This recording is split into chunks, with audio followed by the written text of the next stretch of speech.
7, 6.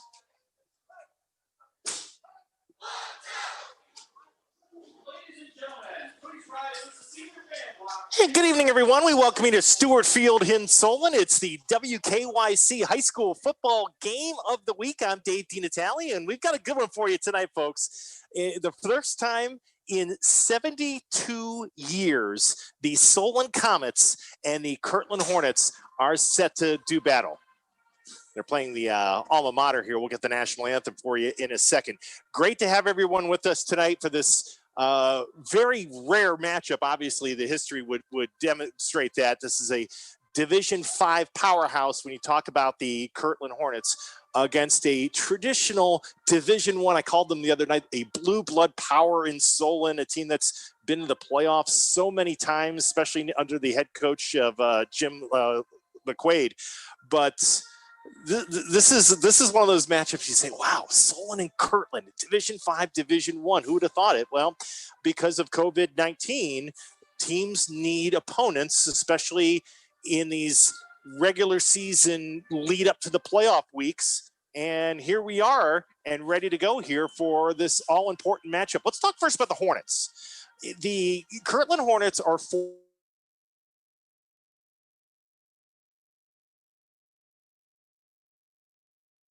Solon. That includes state championships in Division VI in 2018 and in Division V, where they are now, in 2019.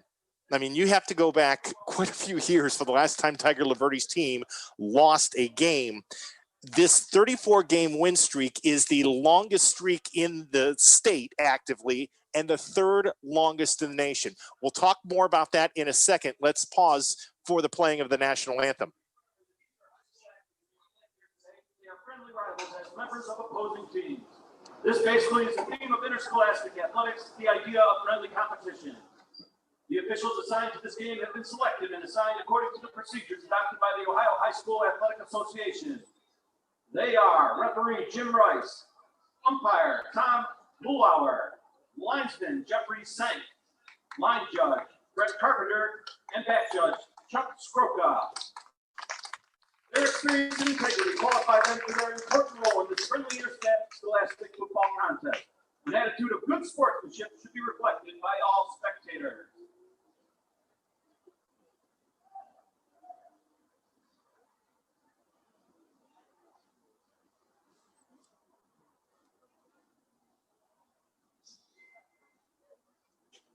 We appear to just be waiting, I think, for the color guard to present the flag here.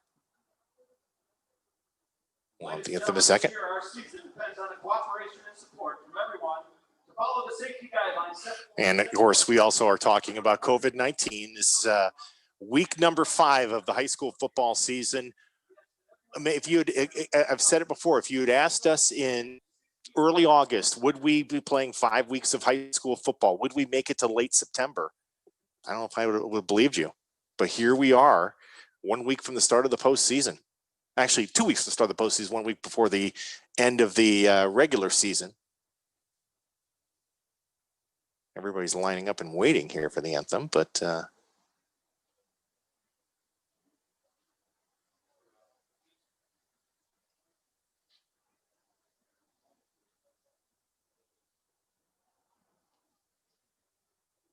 right, well, we'll continue to wait for the anthem here. As the Kirtland Hornets are on the field, and they're ready. Tiger Laverty's team's ready to go. Helmets off, and they're ready for the anthem. Solon, I don't believe, is on the field yet. Here we go. As we honor our beautiful land with the playing of the national anthem.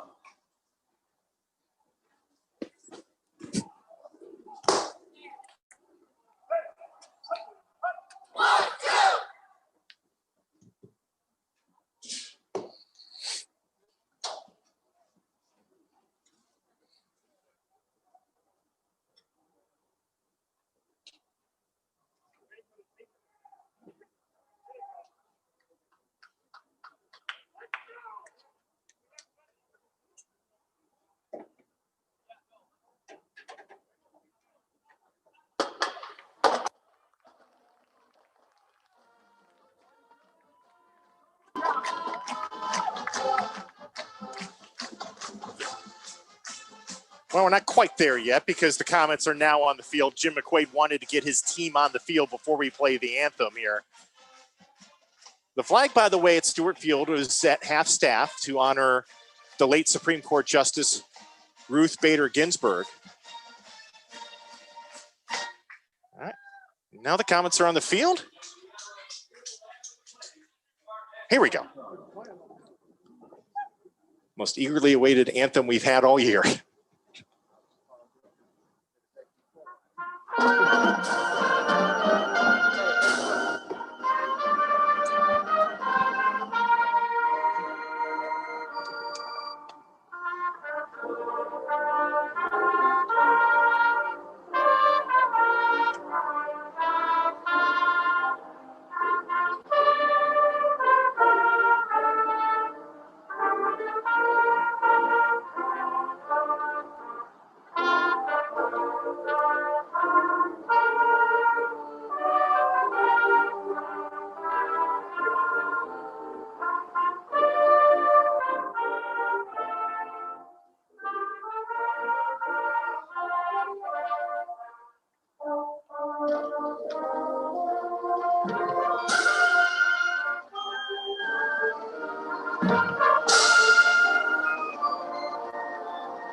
Solon High School Marching Band providing the national anthem for us as we're getting ready for tonight's matchup. We welcome you back here inside the press box. There we go. Dave DeNatale with you. Happy to see everybody tonight. This is our game of the week, and we are expecting a fun one tonight. Well, let's get this back to the point we were talking about the Hornets. You know, they've won the 34 games in a row, and it's not like they've played all Division 5 and Division 6 opponents. You know, last year they played Riverside. They played a couple of higher seeded opponents or higher division opponents earlier this year. So they've certainly stepped out of their division and out of their comfort level, so to speak, leading into tonight. But this is a whole nother challenge. Solon is a huge program, both in numbers and size and also in size of players. So this is going to be a big challenge, and maybe the biggest challenge the Hornets have had since this win streak started. But, you know, this is fun for all of us. So I bring in Tyler Carey real quick as we're getting ready for kickoff here. The Comets are going to receive. TC, final thoughts on this game. You're going to have scores from around the area tonight, but final thoughts as you think about this game and we get ready to kick off. Well, I think we talked about this earlier this week. This could arguably be the biggest challenge Kirtland has faced in its recent program's history. And I know they've won state championships. They've beaten some very good teams. But a perennial power like Solon that has so many talented players, including Najee Moore tonight, a 4-star recruit going to Northwestern, it's going to be a test. I think they're going to be up to it. I think that they are more than capable of winning this game. But you also know that at times talent wins out. And it's going to be interesting to see if they can, in fact, keep the Comets at bay and pull out a win tonight on the road in what is one of the best environments, I think, in Northeast Ohio. Oh, it's great. TC, we'll talk to you at the end of the quarter as we'll have some first look at scores from around the area. Mario Roden has it teed up and ready to go. The Comets and the Hornets. Going to be a lot of fun tonight. This is very unusual matchup, and we're looking forward to bringing it to you. Khalil Eichelberger back deep to receive for the Comets. Here we go. They're going to angle it away from Eichelberger. It'll be caught by one of the up men at the 18-yard line and going to the 30. I believe that's EJ Taylor to the 35, and he'll be brought down just shy of the 40-yard line, and the Comets are going to have terrific field position to start this football game. Pat McQuaid, the quarterback, coach's son, really now third year as a starter here for the Comets, and did not have a particularly good first game against St. Vincent St. Mary. Frank Comets would say really nobody did, but Pat in that game, 12 of 22 for 89 yards. He did throw a touchdown, but was also intercepted once. But Comet offense was held to just 186 yards total offense by the Irish in that loss. Eichelberger stands behind McQuaid in the pistol. Khalil gets the carry, runs right, gets tripped up at about the 42, maybe the 43-yard line. As over on the stop, Luke Gogolin and also Gage Sullivan for the Hornets. Eichelberger is the starting running back. Logan Single, Cesar Salerno, and Joel Capasso are the wide receivers. Harksel is at left tackle. Chase Johnson at left guard. Matthew Charney at center. Lucas Cronenfeld at right guard. And the aforementioned Najee Story on his way to Northwestern as a great defensive lineman, but he's the right tackle on the offensive side. They give Eichelberger 3 on that first down pickup. He'll get the carry again. This time he's got a big hole, and he gets to the 49-yard line, and then it closed quickly. Nice open field tackle by Joey Graja to prevent Eichelberger from getting the first down, and it'll set up a 3rd and 1, and we've got an injured Hornet down on the field, pounding the field turf at the 49-yard line of the Hornets, and I think it's Luke Gogolin who just had made the tackle the previous play. The Kirtland defense, they'll run out of the 3-4. Nick Schwartz joins Gogolin and Brad Davis up front. Mason Sullivan, Carson Andonian. If you've followed Kirtland as long as we have the last couple of years, some of these names are going to sound familiar to you. A lot of starters back from the championship team, including Sullivan, Andonian, Gage Sullivan. He's in the backfield. Danny Davidson, Joey Graja, and Anthony DeMarco. Joey's off to a great year. Talking about Graja, he already has 3 interceptions, including a pick 6 in the first 4 weeks of the season. Kirtland's defense allowing just an average of 6 points per game through those first 4 games. They put a shutout the last 2 weeks of the season. The concern right now for the Hornets, though, is the injured player Luke Gogolin, the senior, and he is in some pretty big discomfort back down at the 49-yard line. And now he's going to try to sit up here as he's got head coach Tiger Laverty and 3 of the Hornet trainers around him. 11:03 to go here in this opening quarter. No score. And Luke is on his feet, and he's going to walk off the field in his own power. That is a very good sign because he was hurting when he initially went down after that tackle that was made on Eichelberger. So the Comets will have it 3rd and 1 at their own 49. We've just gotten things underway here at Stewart Field in Solon. McQuaid in the pistol. He has got Eichelberger behind him, trips to the left. But they got to wait in here until Luke Gogolin gets off the field. Now he is. And we're ready to go. Referee talking to Pat McQuaid for a second. And now he says, go ahead. McQuaid will march up to the line and then back off into his usual shotgun. 3rd and 1 for the Comets at their own 49. It is Eichelberger again. Hornets are waiting for him, but Eichelberger breaks tackles and gets into Hornet territory for a first down at the 46. Kirtland was ready for it, but just Eichelberger, who is 5'10", 205 pounds, he, like McQuaid, has been a 3-year starter, was able to use his physicality, break tackles, and get a first down. So 3 runs for Khalil Eichelberger gets them the first down. He stands to the left of Pat McQuaid, 4 wide receivers. McQuaid to throw, pass caught at the 45 and immediately put down there. Joel Capasso makes the catch. Mason Sullivan amongst those on the tackle. Carson Andonian was over there as well. Only a gain of 1, 2nd down and 9. Joel had 6 catches last week, including the lone Comet touchdown. Solon actually took the opening kickoff last week against the Irish, marched down the field, got a touchdown, felt really good, and then St. V basically pitched a shutout the rest of the night. Trips left for the Comets, 2nd and 9, as they'll fake the jet sweep, go to Eichelberger, runs left to the 41, and then he is tackled down right at that 41-yard line. Danny Davidson makes the stop for the Hornets. Eichelberger got about 5 there, so it'll be 3rd down, and we'll call it about 4 or so.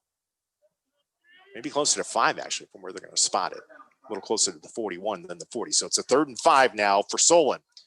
We approach 9 minutes to play in the first quarter. No score. Dave DeNatale with you here at Solon in our WKYC.com high school football game of the week on WKYC.com, on the WKYC app, Facebook Live, and YouTube. 3rd and 5. It is Eichelberger. Bounces left, in trouble. Down he goes. Gage Sullivan with the TFL as Sullivan tackles him back at the 43-yard line. A fine open field tackle by defensive back Gage Sullivan, and it sets up a 4th and about 7. Jim McQuaid leaves the offense on the field. They will go for it as Sam Patriarco, the tight end, checks out. Joel Capasso, the wide receiver, back in. From the 43-yard line of the Hornets, 4th down and 7. And Pat McQuaid's going to go ahead and punt it on the quick kick. It'll bounce inside the 10. It'll bounce inside the 5 and roll into the end zone for a touchback. Cesar Salerno tried to down it, but could not do it. Dominic Morlani is the normal punter, is the roster punter, shall we say, for the Comets. But Pat McQuaid can punt and very nearly pin Kirtland inside their own 5-yard line. But it'll be Liam Powers and company starting at their own 20-yard line with 8:15 to go in the first quarter. After taking this Kirtland Hornet team to a state championship as a junior, remember his brother Tommy Powers led to the state title the year before. Liam Powers ready to go, his 2nd year as a starter. His first pass caught at the 25-yard line, Sullivan into the 30, and Gage Sullivan finally gets pushed out of bounds across the 35 at about the 37-yard line. Well, that's a connection we saw a lot towards the end of last year, and certainly in the state championship win by the Hornets over Ironton. And there's a flag down over at the 40-yard line. And I wonder if they're going to tack on a possible late hit here. They are indeed. Andrew Biken is the guilty party. Liam Powers, the starting quarterback. Mason Sullivan and Anthony DeMarco are the running backs. Gage Sullivan, Joey Gracia, and Mason Russ will all fill time at wide receiver / tight end. Now it'll be a triple stack in the backfield. Powers turns, gives it to DeMarco. And DeMarco, maybe inches out 2 inside the 45 to about the 43 of the Comets, where it'll be 2nd down and 8. Jonathan Withrow at left tackle, Christian Gurman, and he's another returning starter at left guard, Kelly Faber at center. The sophomore George Prusak at right guard, and TJ Green is the right tackle for the Hornets. 2nd down, and we'll call it really a long 8, or long 7, closer to 8 here for Kirtland. Powers under center, gives to DeMarco again. He's got a hole, bounces to the 30, bounces to the 28, down to the 27-yard line, and another Kirtland Hornet 1st down. Mason Sullivan is the prime runner for Kirtland. He averages just about 10 yards per carry, but Anthony DeMarco has averaged about 5 yards per tote this year, and we've seen it over the years with Kirtland. They really like to spread it out. This time Powers will keep it out, basically just kind of a quarterback draw, and he'll cross the 25 and take it down to the 22, close to a gain of 6 on 1st down. And Powers is another one who averages about 5 yards per carry. It's actually close to 6 yards per carry. And it's another year of the Hornets. You look and go, boy, who do you key on? Who do you stop?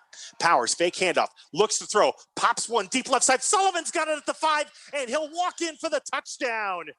Gage Sullivan from 22 yards out from Liam Powers, and Kirtland has drawn first blood 6-0 with 6:43 to go in this first quarter. That was a pretty, just a drop pass, so to speak, from Liam Powers. Just laid it out beautifully for Gage Sullivan. And an 80-yard touchdown drive for the Kirtland Hornets.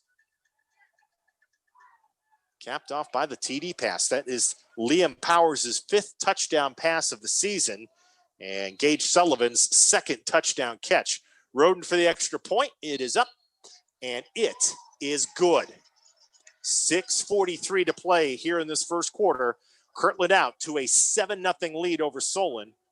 on the 22-yard touchdown pass from Liam Powers to Gage Sullivan. That was impressive by Kirtland. And we saw this in the state championship game against Ironton last November. Actually, maybe even last December, to be honest with you.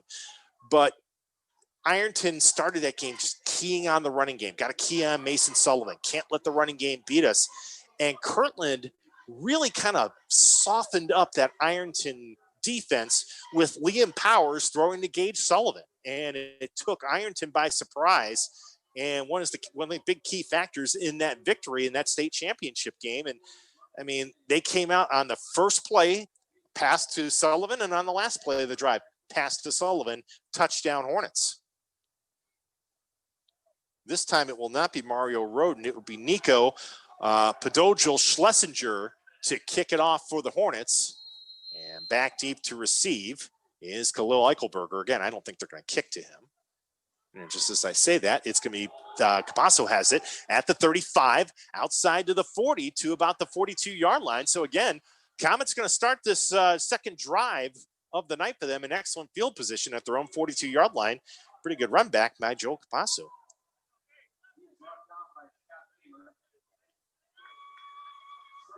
So we'll mark it at the 42 of the Comets, 1st and 10.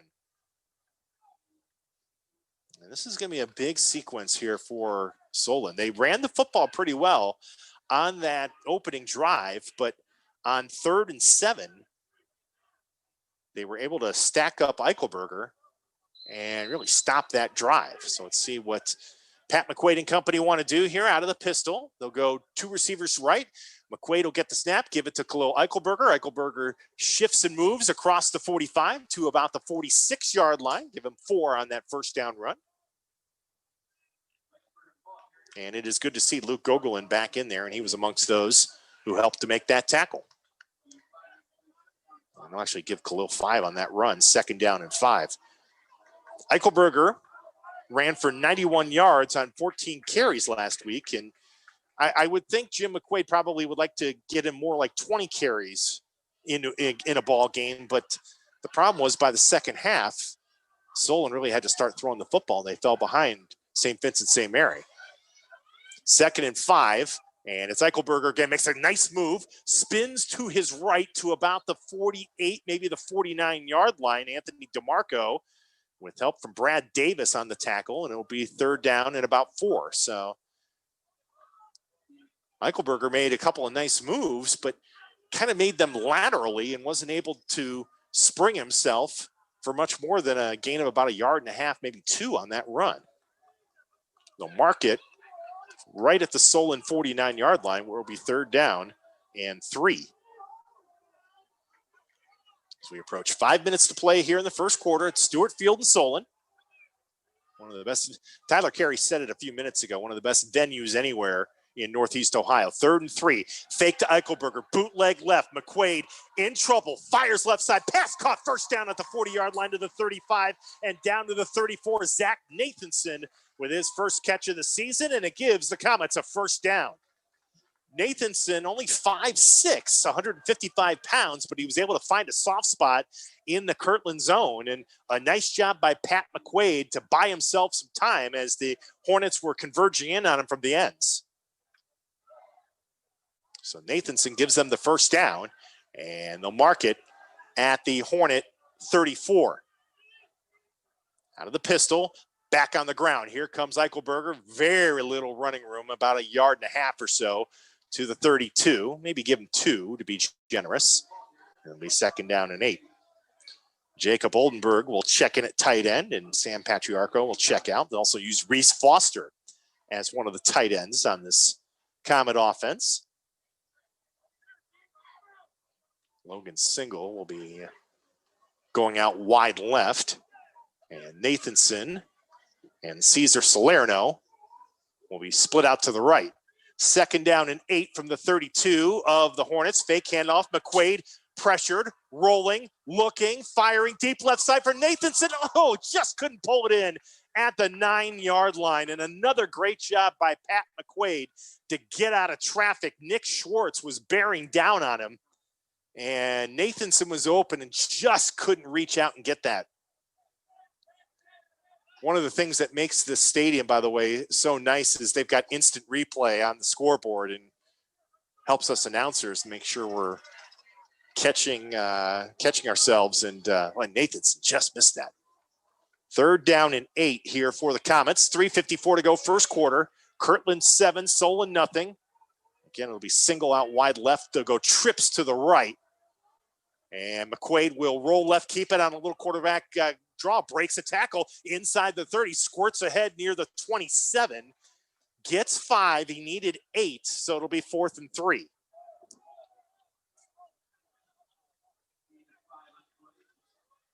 Yeah, just a design keeper for Pat McQuaid going to his left. It looked like he was going to be brought down to 31 and kept his feet moving, and Danny Davidson wasn't quite able to bring him down. So it makes this 4th down a lot more manageable here for Jim McQuaid and company.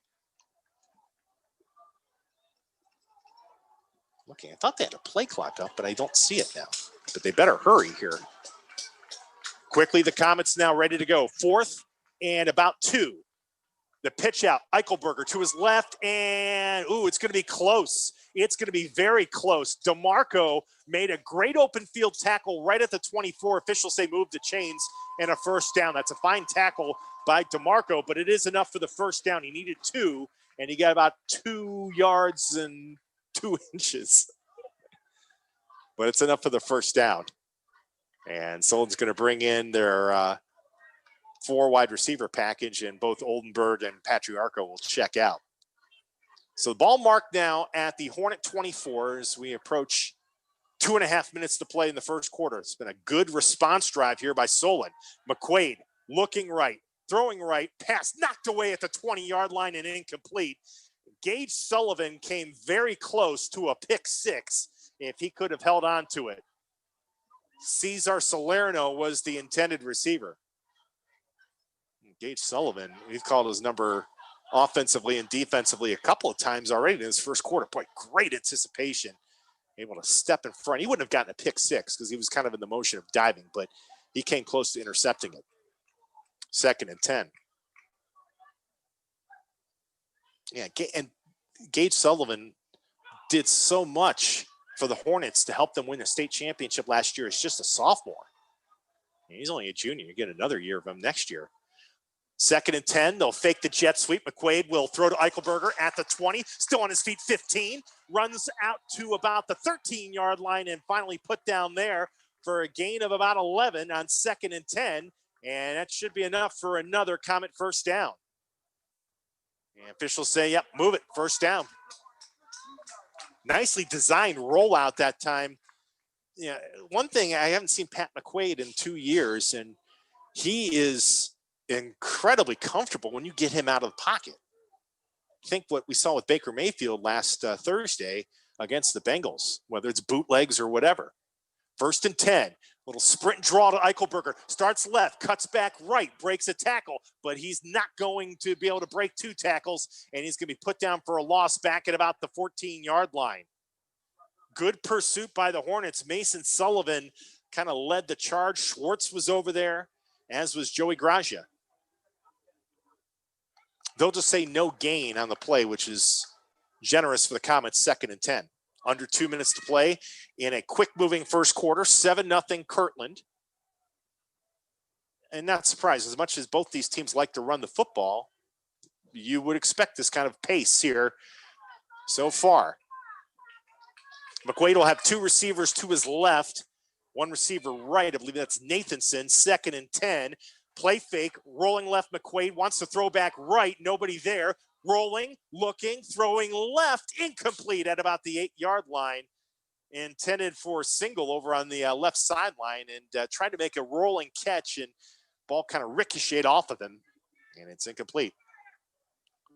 So it'll be a 3rd and 10 now with 1.5 minutes to play in the first quarter. And again, Pat McQuaid did well to get out of traffic, got some help in the backfield from Jacob Oldenburg to give him an extra second to try to find a receiver downfield. So 3rd down and 10 here for the Comets at the Kirtland 13-yard line. Solon trailing at 7-0. Again, they'll go 2 receivers left. Tight end left is Oldenburg. Nathanson, the lone receiver, right. 3rd and 10, McQuaid to throw, looks right, flushed from the 15, throws to the end zone, it is caught. Touchdown, Solon Comets. Joel Capasso with the touchdown catch over on the right side of the end zone from 13 yards out. And the Comets with an extra point of tying the ball game with 1:24 to go here in the first quarter. And again, Pat McQuaid did an excellent job buying himself time and threaded the needle. Both Gage Sullivan and Danny Davidson were in the area, but it was a beautifully thrown pass. And a terrific response drive by the Comets, who at the moment anyway, and I emphasize at the moment, look like they may be trying to go for 2 here. And now I think, nope, now they're going to try the extra point. Okay. Pat McQuaid's the holder, so if you're on special teams, you always have to keep an eye on that here. But they're going to go ahead and let Justin Covey try to tie the game. Ball down, kick up. Covey's kick is good. 1:24 to play here in this first quarter. We are deadlocked at 7 on the McQuaid touchdown pass to Capasso on a fine response by Solon. So both Powers and McQuaid with touchdown passes in this first quarter. We can't say enough about Pat McQuaid. And we said, you know, it was one of those weeks last week where remember, it was the first game of the year. I mean, Solon is 0-1 while Kirtland has played. This is their 5th game of the year. You know, just kind of off to a flat start last week, but Pat McQuaid looks very, very sharp throwing the football tonight. Yeah, just that the whole tempo, I think, on that drive was very solid, I thought, for the Comets. So good response and off to a good start here tonight, both teams here at Stewart Field.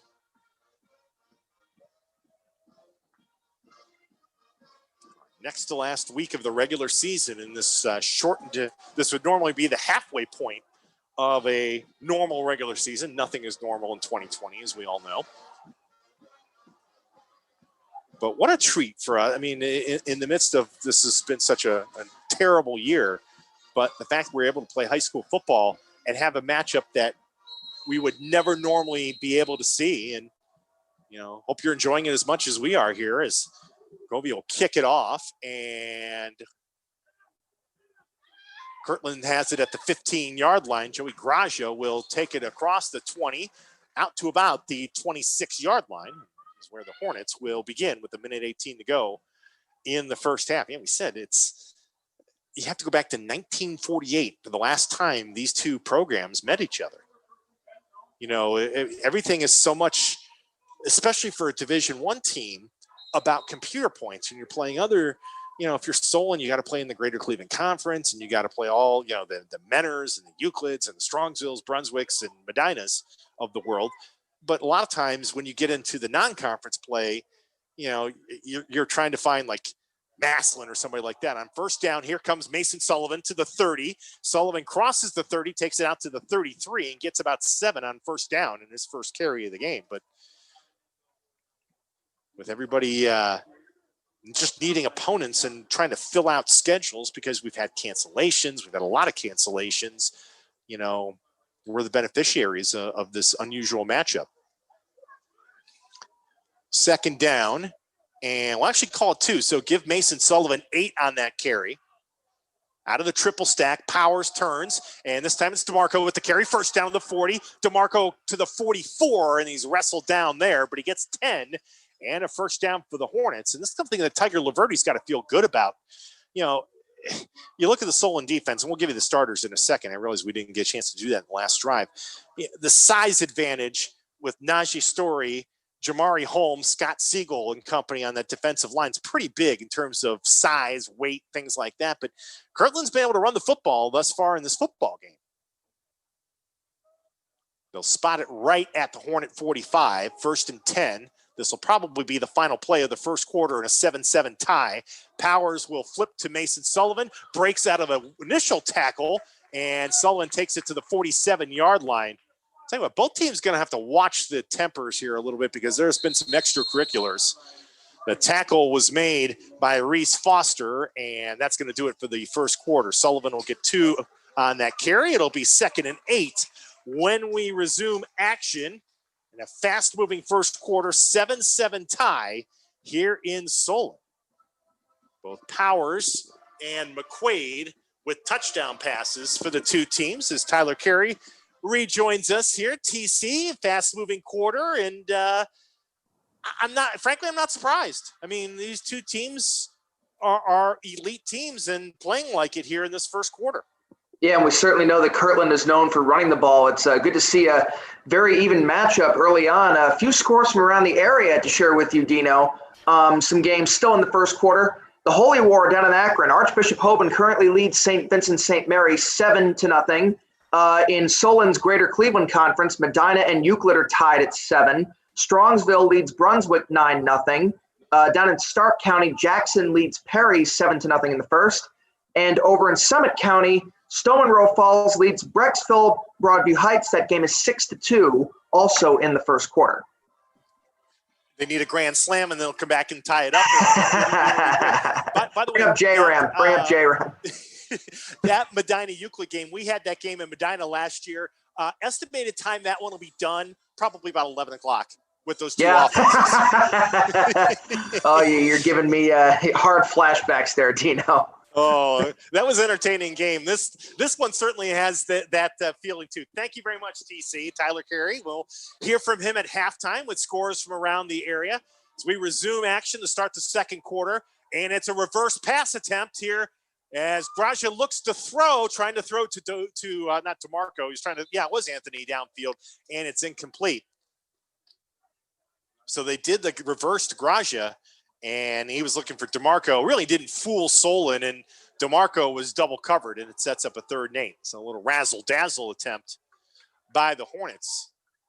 Tuck that one, though, in your memory down the line, as we maybe see Kirtland in the postseason, on a night where maybe the running game is stalled a little bit against the playoff opponent, maybe something like that to loosen up. So we'll see if didn't work there, but we'll see if they try that in the future. 3rd and 8, Powers to throw, Sullivan with the catch. That's Gage Sullivan, but he'll be brought down a little bit shy of the first down at about the Solon 47, just shy of the 46-yard line. Logan Single, the cornerback, with a terrific open field tackle, sets up 4th and 2. I have no expectation whatsoever that Tiger Laverty's going to punt this football.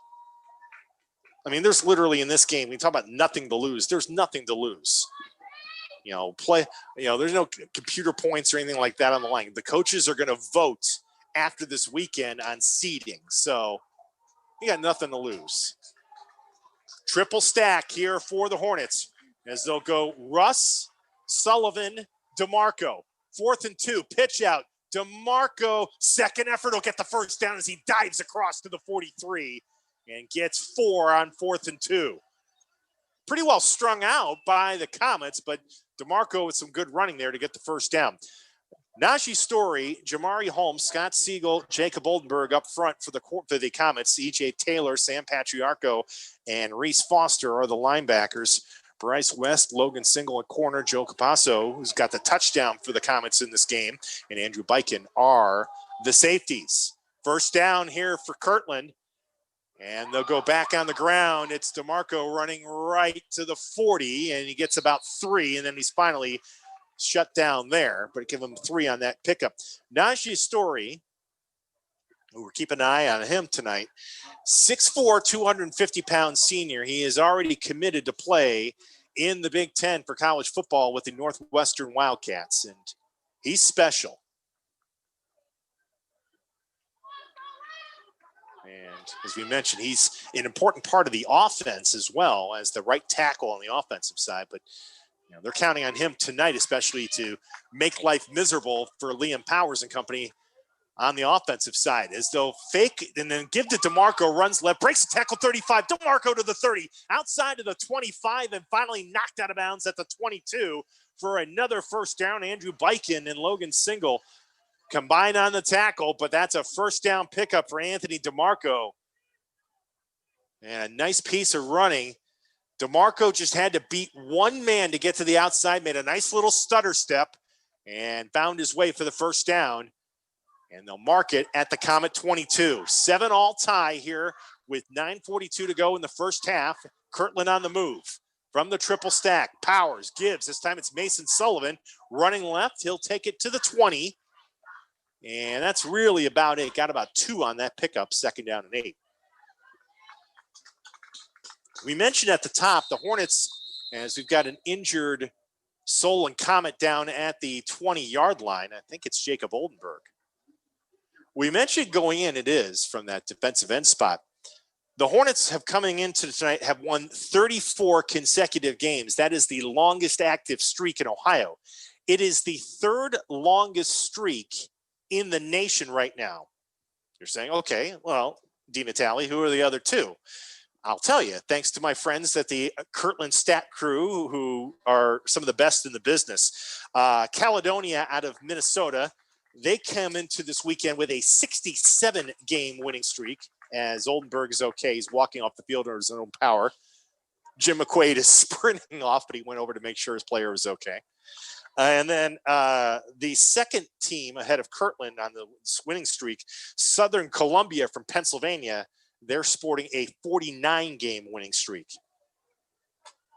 And then there's Kirtland at 34.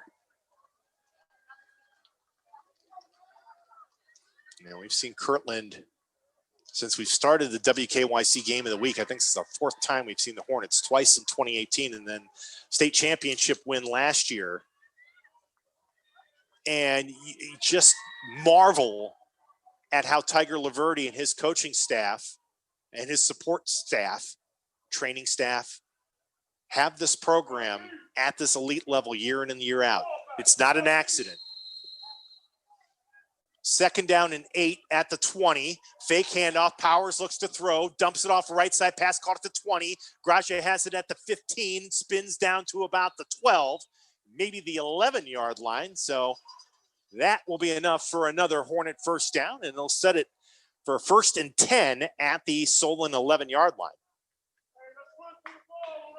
Kirtland with state championships in 2011, 2013, 2015, 2018, and 2019. And from what I have seen in the first quarter and 3.5 minutes, I think I'd be stunned if we're not watching the Hornets make another deep run in Division 5. Under center, Powers. He'll give to Mason Sullivan. Breaks an initial tackle at the 5. Spins down to the 4 near the 3-yard line. They can get a touchdown without, first down, I should say, without getting a touchdown. It's going to be second down and about a yard or 2 here. We'll see where they actually officially spot this. Right around the 4, just inside the 4. So it'll be second down about a yard and a half. Powers going to keep it. He'll tuck. He'll run to his right. Should have the first down. He didn't get to the end zone, but it should be 1st and goal here for the Hornets. Yeah, it's coming off the pile. Chase Johnson, the junior nose tackle, amongst those on the stop. And they will indeed mark this at the 1-yard line, so it'll be a 1st and goal for the Hornets. 7:58 to play here in the first half. Kirtland 7. Solon 7. Been a dandy here so far. These 2 teams kind of battering each other at the line of scrimmage here. Kirtland trying to get the lead back. Powers will go with the triple stack with Russ, Sullivan, and DeMarco. Give Mason Sullivan. He'll get in the end zone. That's a touchdown, Kirtland Hornets, but hang on. Hold everything. And I think we have a flag down here. Block below the knees, called on Kirtland. Wipe out the touchdown. Don't see that very often. You don't see that penalty. You don't see penalties on Kirtland very often, but we don't see that call made very often, especially in a goal line situation. So the officials are going to converse here. And that's going to bring the Hornets back quite a bit here. Back to near the 16-yard line, I would think, right? Yeah.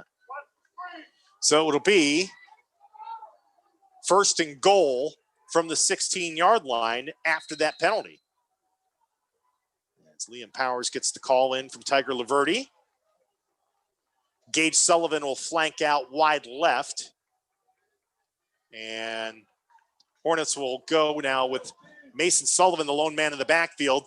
They'll give it to DeMarco on a little end around. DeMarco bounces to about the 11-yard line and then is put down at that particular point by cornerback Bryce West.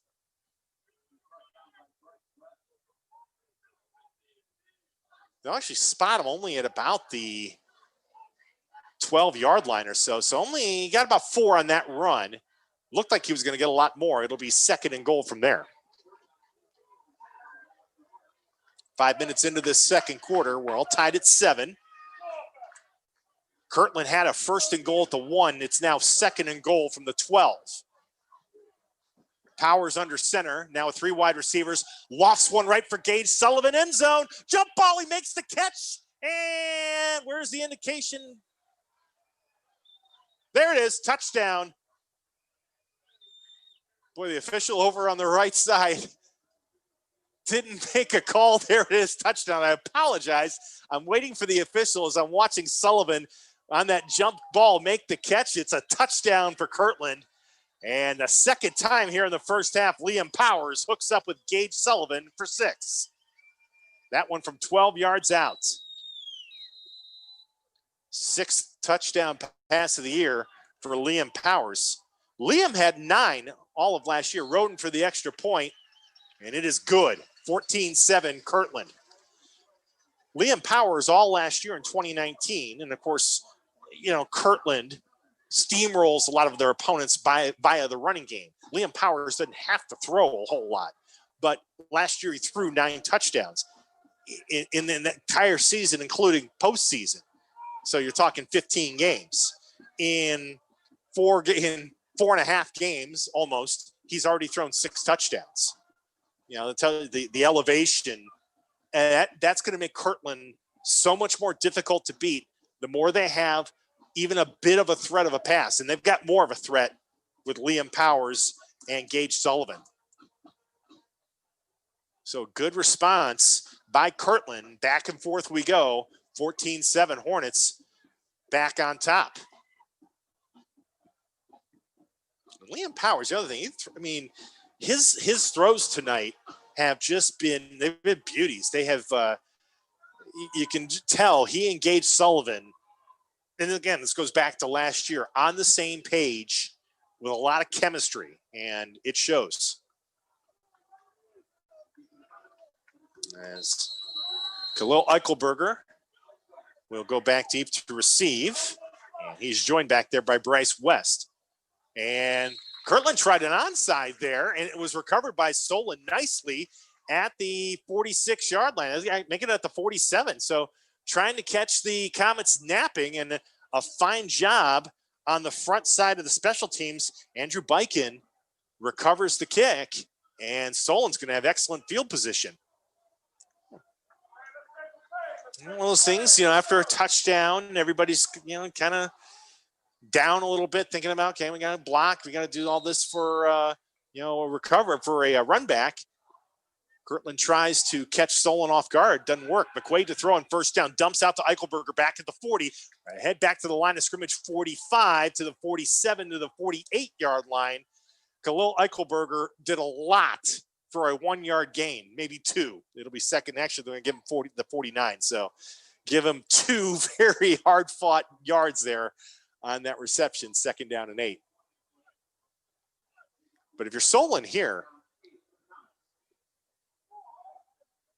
you can really try to pound it here, milk the clock, and try to head to halftime here with a tie ball game. Trips right, 1 receiver left. McQuaid has Eichelberger behind him in the pistol. 2nd and 8. Pat to throw. Fires one deep. Right side, man. Open, overshot at the 10-yard line.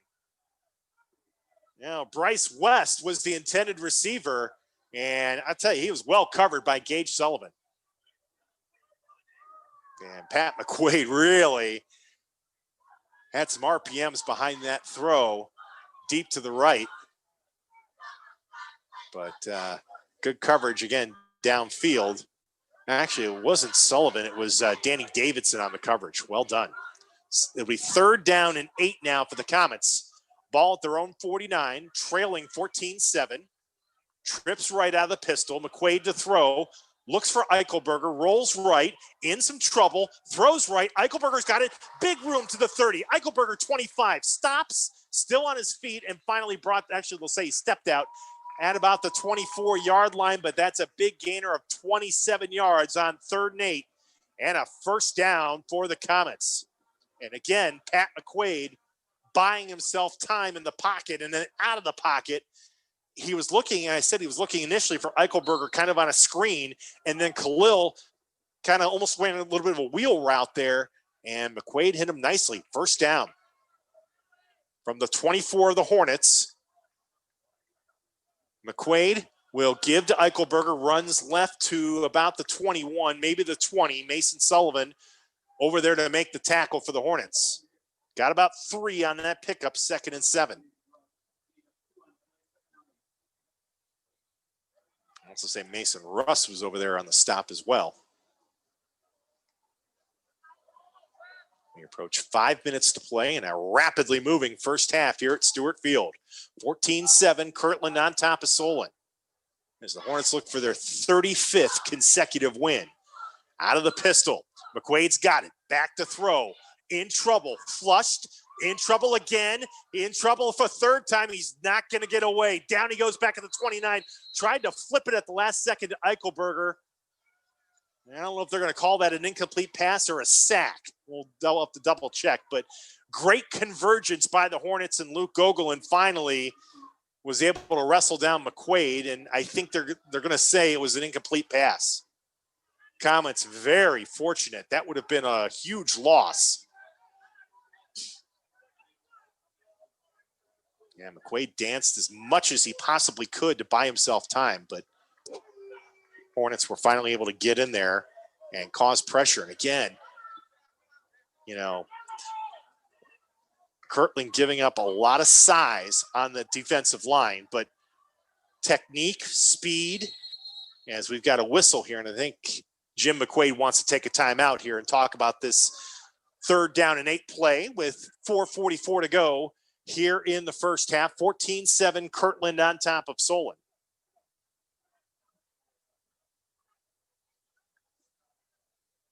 You're just joining us here. Happy to have you with us. I'm Dave DeNatale here at Stewart Field.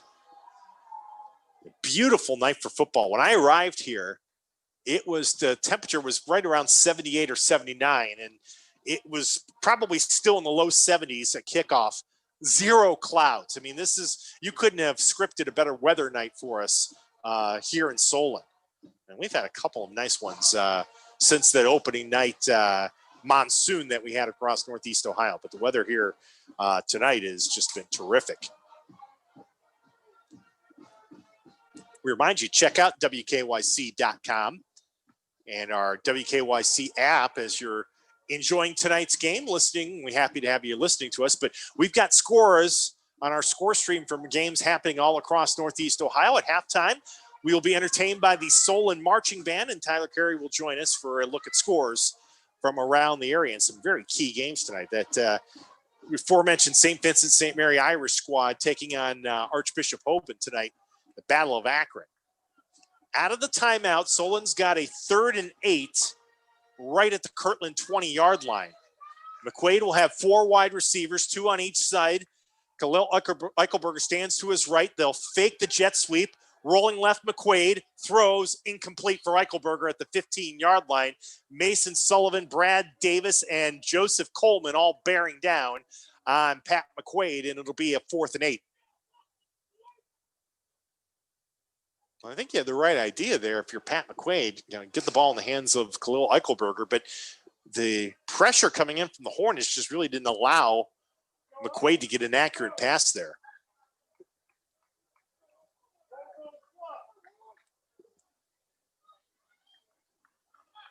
So 4th and 8 now.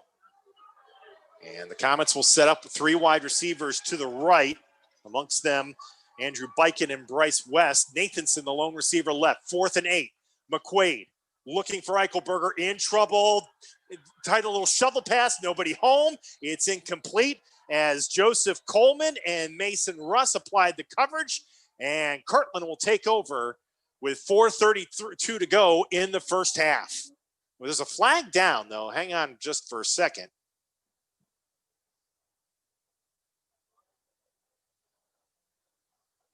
I think it's going to go against the Comets. Well, hang on.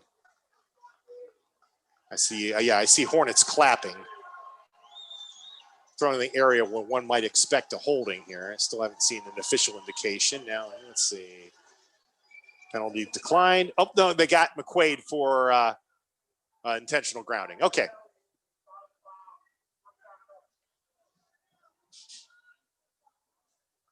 Well, the officials, they corrected them. Initially, they had said, oh, penalty declined. No, you got to, they do mark it off here, and it will be Kirtland football, and they will get a few extra yards as a result of the penalty. But good pressure.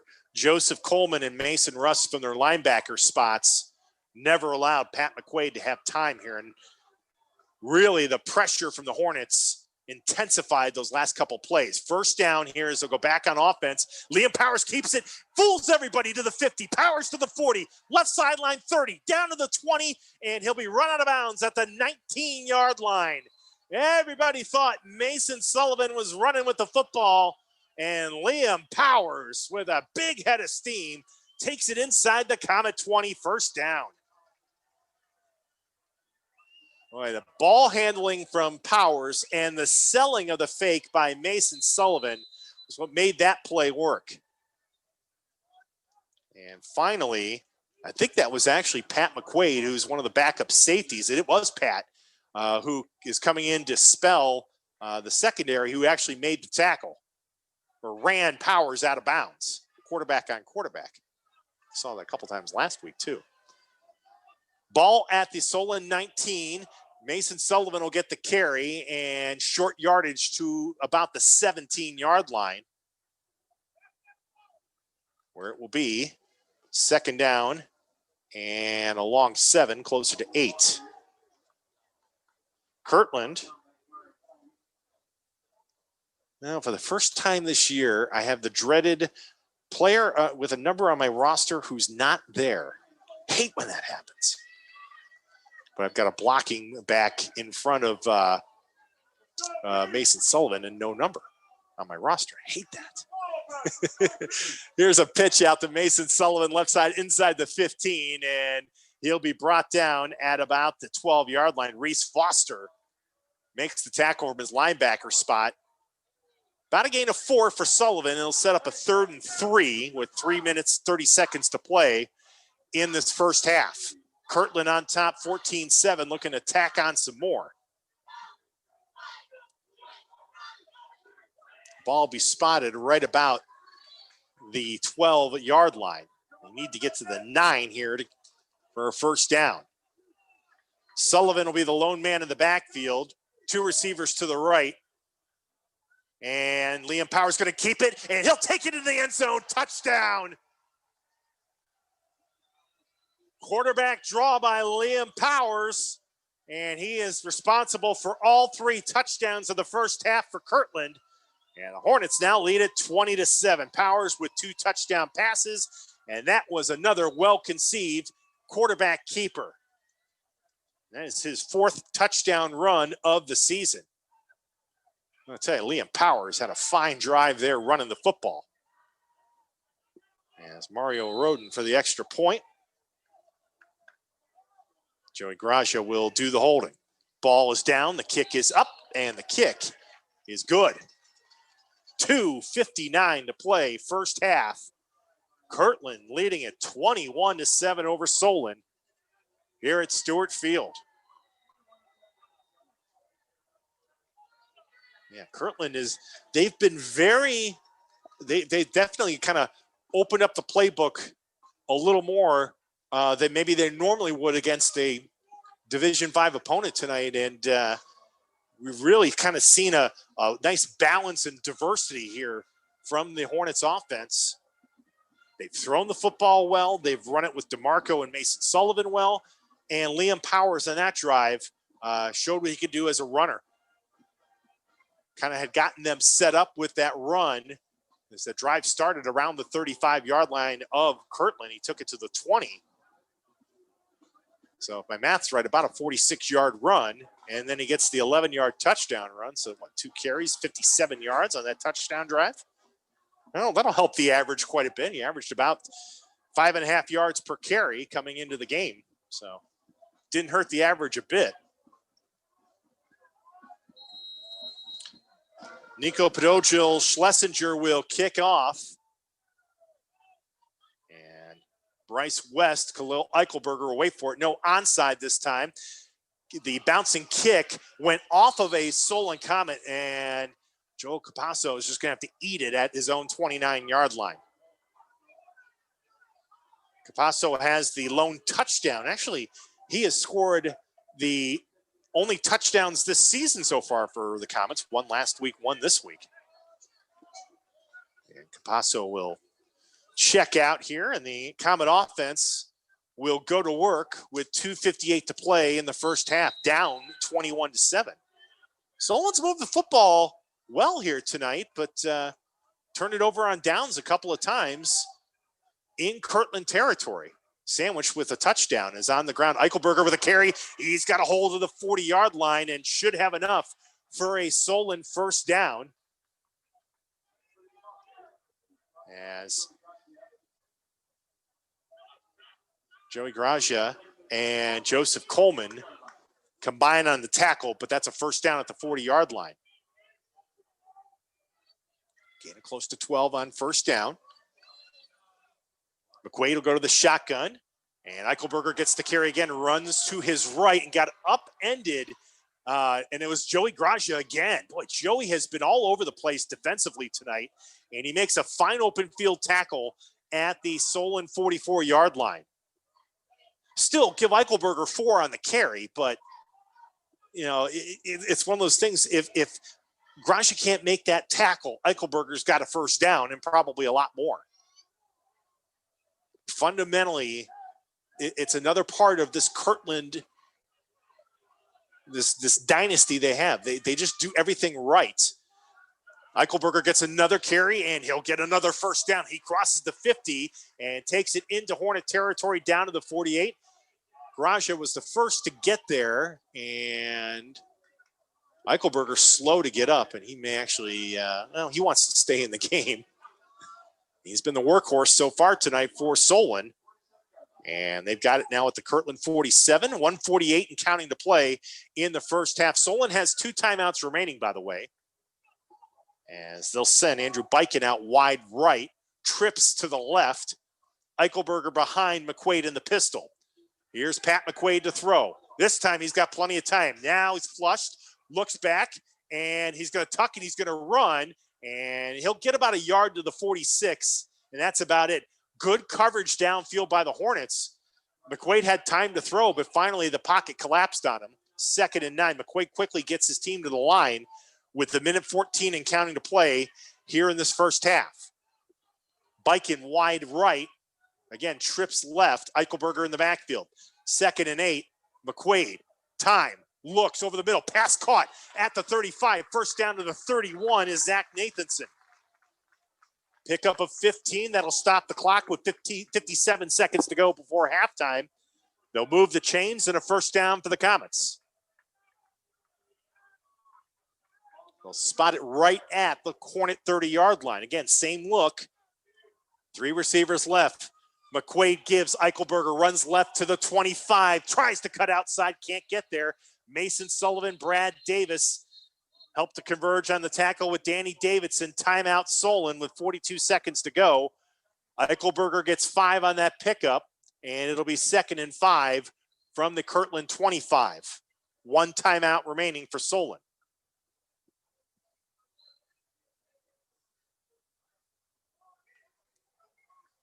Yeah, Khalil Eichelberger, just every time he runs, because of his speed, his ability to cut back, you kind of hold your breath.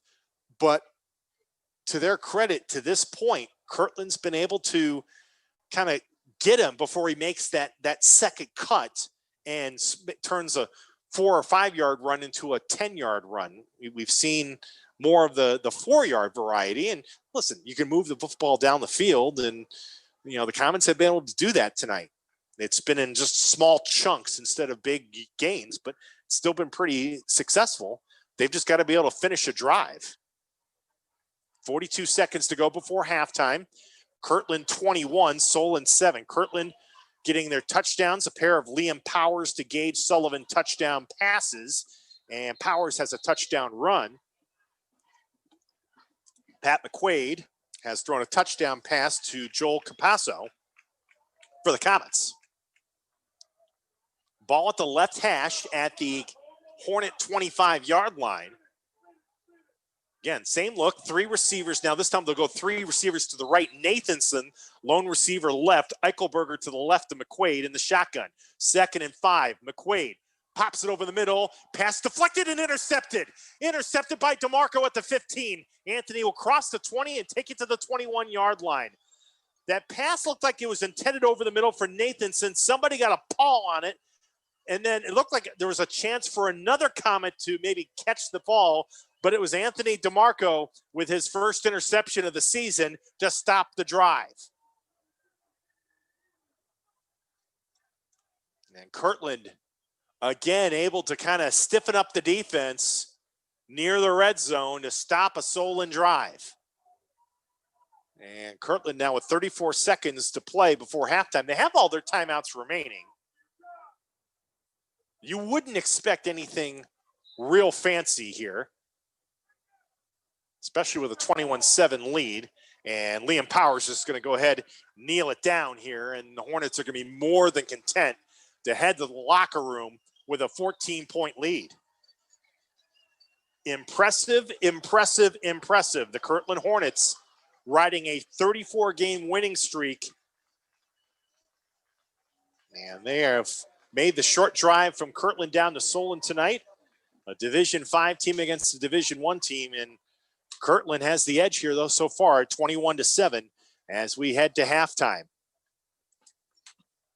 As we will shift the camera over to our field view here and let you have a chance to catch the Solon marching band. Well, let's see here. Make sure we... There we go. So we'll let you enjoy the band at halftime. I'll be back with you in a few minutes, and we'll get you ready for the second half. Tyler Carey will join me. We'll have a look at scores. If I get any stats, I'll pass them on. But most important stat right now, Solon trailing Kirtland 21-7 here at the break. Enjoy the Solon marching band, everyone.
Ladies and gentlemen, parents and guardians, we welcome you to this very special event.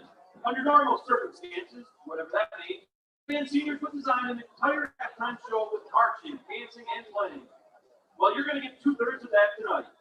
What you see before you is what we call the senior block. All seniors and a handful of underclassmen, guest musicians, make up this tiny conglomeration led by officers Christian Blue, Milton Dale, Jonathan Hubbard, Kaya Conj, Renito O'Hara, and Coco Jackson. They present tonight music mostly from their freshman year. And one more because they did it. The seniors wanted to throw this tune in the mix just because they love it so much. Written and performed by Northwest's dad, Kanye, and arranged by somebody else's dad, Ken Markson. Here's All of the Lights.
advantage for the sign of the time. We had 98 degrees, boys to men, Backstreet Boys. Remember them? Of course, probably the most famous of them all was In Sync. We now honor their memory. Oh wait, aren't they still performing? I guess we now honor their middle-aged gusto as the Starlets, led by seniors Mariana Baez, Ciara Baez, and Grace Bartley, amaze you to the signature hit, Bye, Bye, Bye.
Another student wrote, every time I stop, my legs gonna die.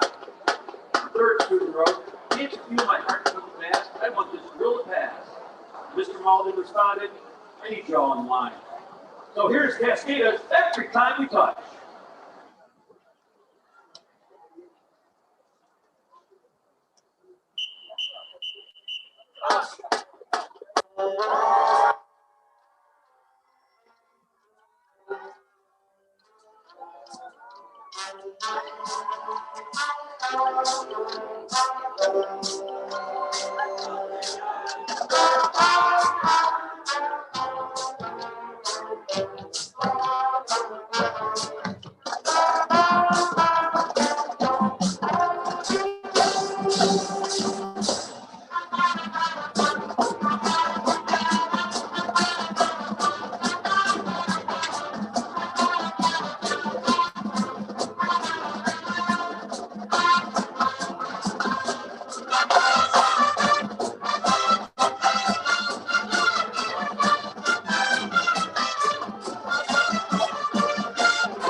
This year so far has been the last more than 100 years, am I right?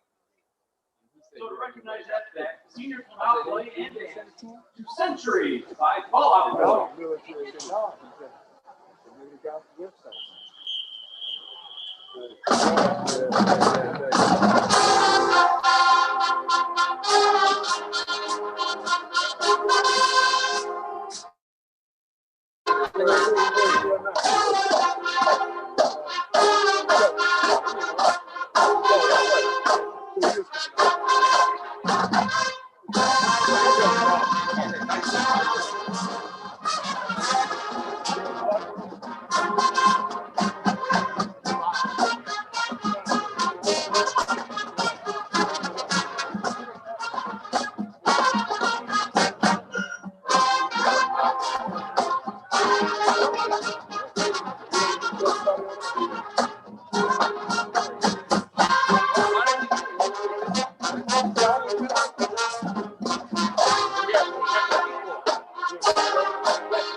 All right, we welcome you back inside the press box here at Stewart Field. Dave DeNatale with you at halftime as the Kirtland Hornets are on top of the Solon Comets 21-7 in this unusual game. The first time in 72 years that these two programs, these two schools have faced each other on the gridiron. Now, that's what's happening here. Tyler Carey now joining us with a look at what's happening elsewhere in high school football tonight. And, you started our first report with that look at St. Vincent St. Mary, who beat these same Solon Comets last week.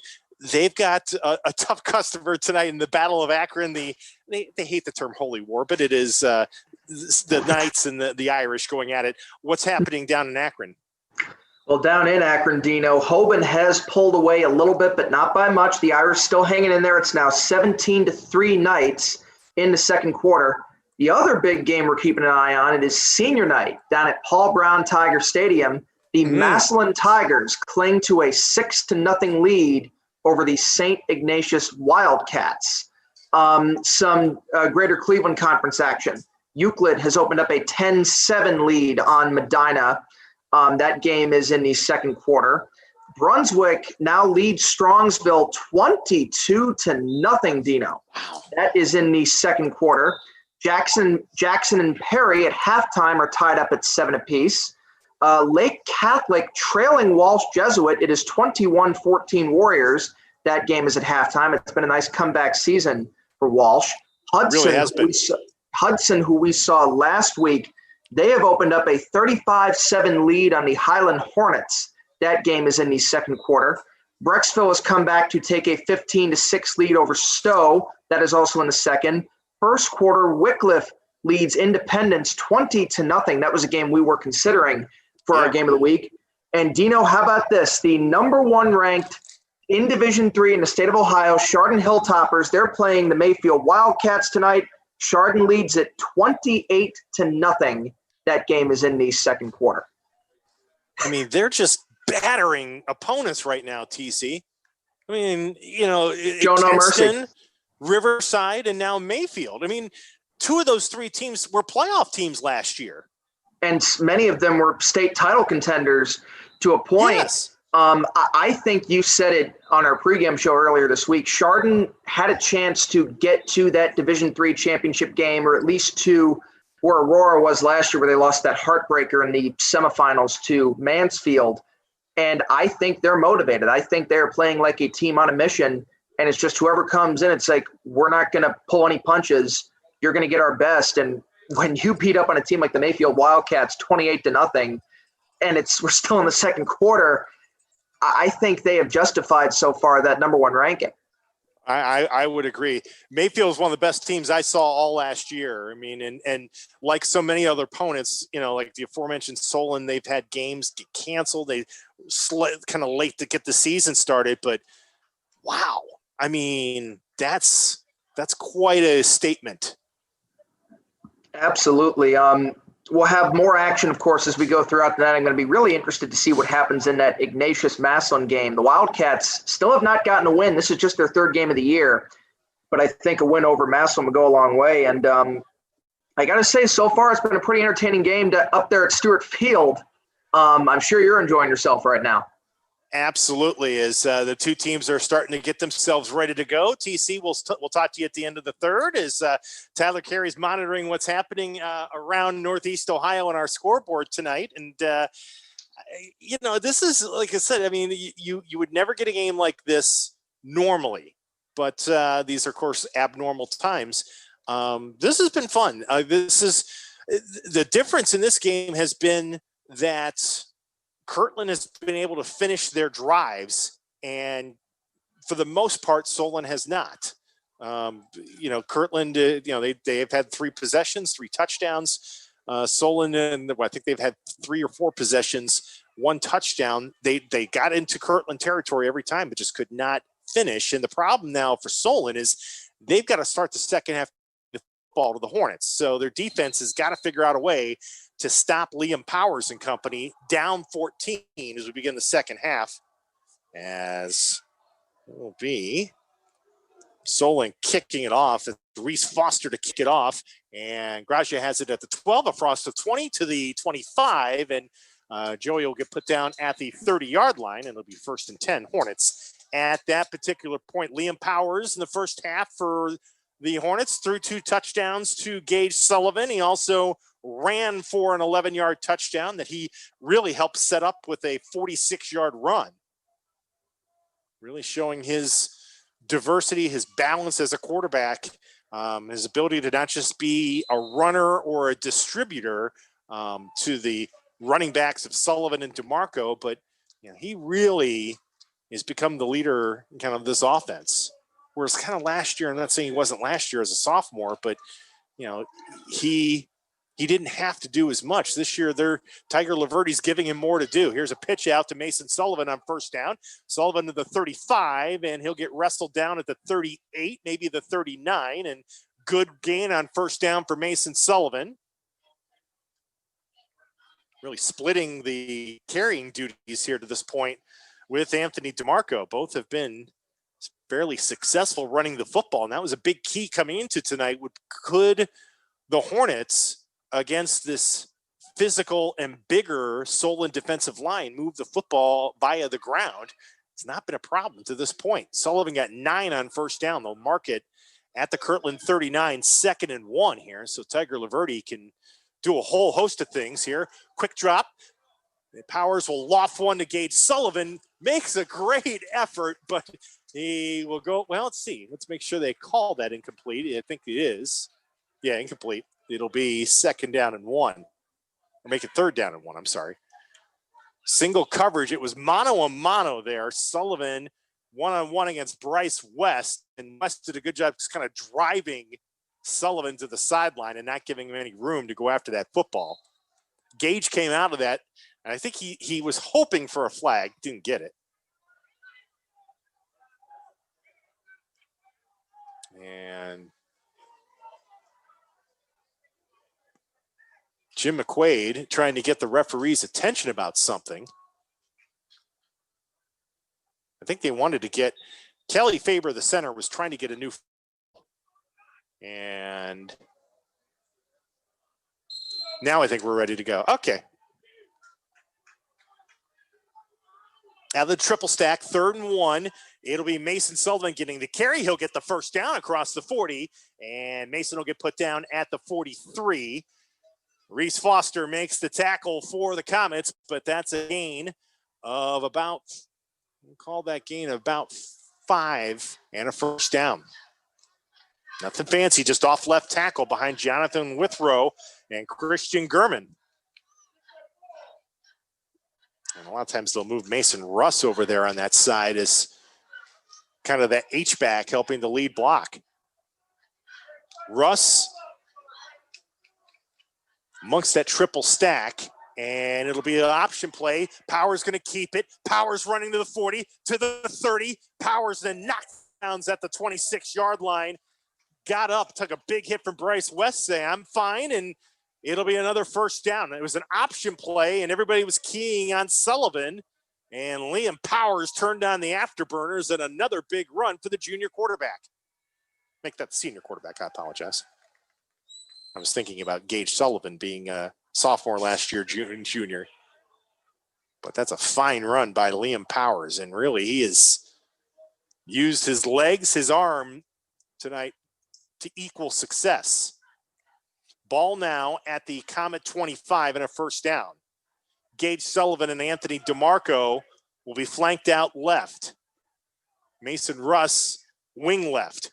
Pitch out to Mason Sullivan inside the 25 and short yardage to about the 22. Got about 3 on first down, 2nd and 7. 2 minutes gone by in this third quarter. Kirtland leading Solon 21-7, and the Hornets on the march again. E.J. Taylor checks in at linebacker. Chase Johnston checks out. Solon desperate for a stop here, down by 14.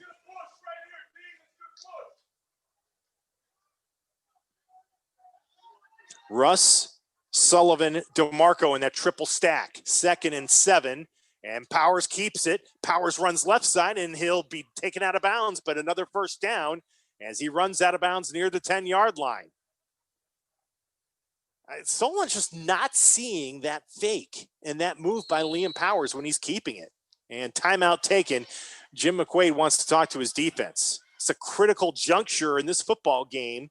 It'll be 1st and 10 Solon, at the Solon 11, with the Hornets already leading at 21-7.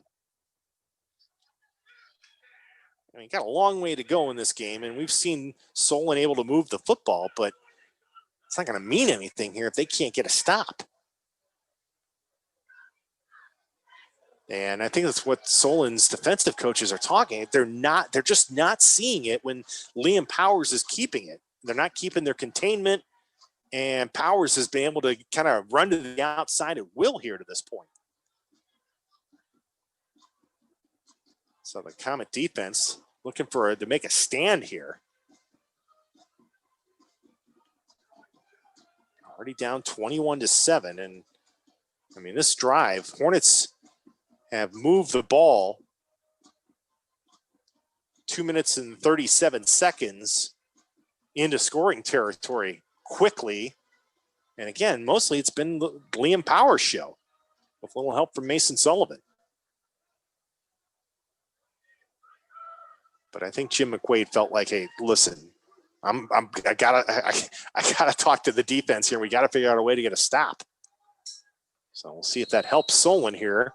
DeMarco and Sullivan flanked out wide right. Russ tight to the right now. He goes in motion to the left. First down. They'll go a little bubble screen. DeMarco breaks the tackle at the 10. DeMarco to the 5. Flag down as Anthony goes at about the 3-yard line. We'll check on the flag. Well-conceived play there by the Hornets, but may have gotten a little bit of help via the penalty, and it's exactly the case.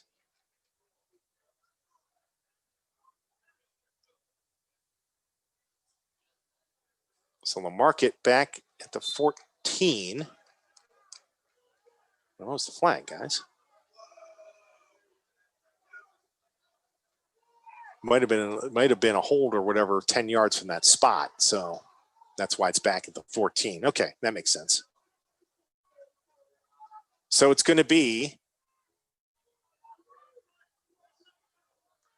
from the 14-yard line. They can get to the first down. Those will go to DeMarco. Actually, make that Sullivan got the carry that time. Mason put down at the line of scrimmage at the 14-yard line. No gain. It'll be second down and about, what we call it, about 13, I think.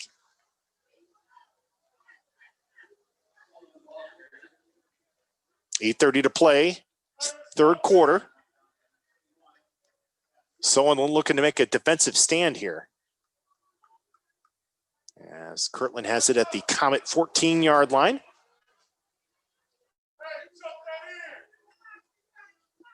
As Brad Davis checks in at tight end, left side, triple stack. Look here.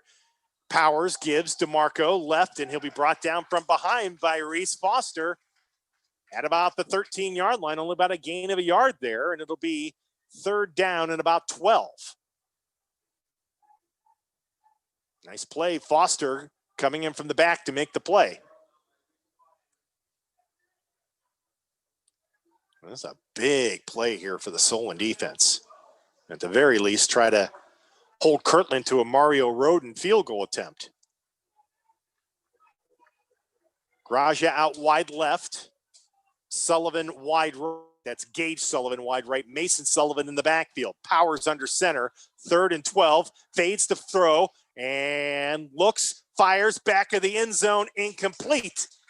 Mason Russ was the intended receiver, but for one of the first times tonight, Liam Powers had some pressure and had to throw it really to kind of the back of the end zone.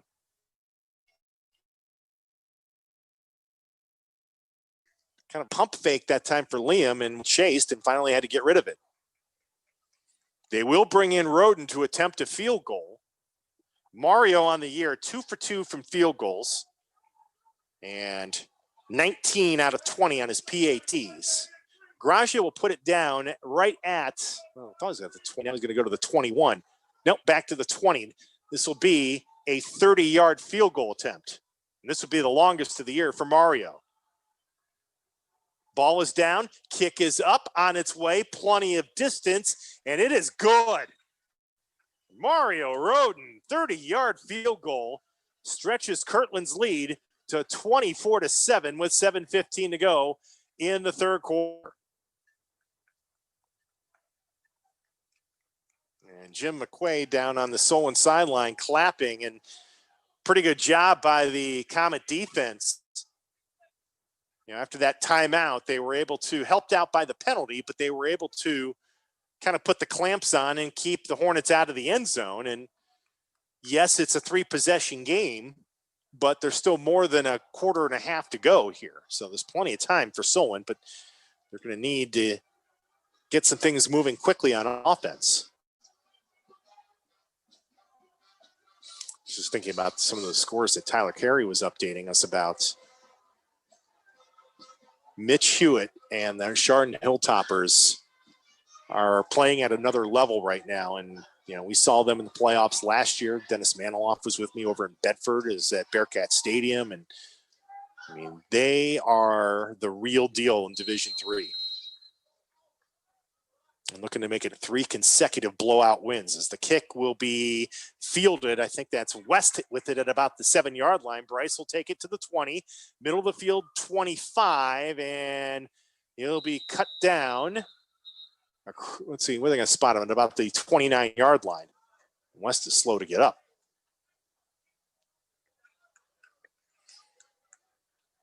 Chardon 2 weeks ago pounded Kenston, and that really has become one of the best rivalries as West is still down, and Jim McQuaid is going to jog on the field with the, I think, both Kirtland and Solon training staff to check on the freshman Bryce West.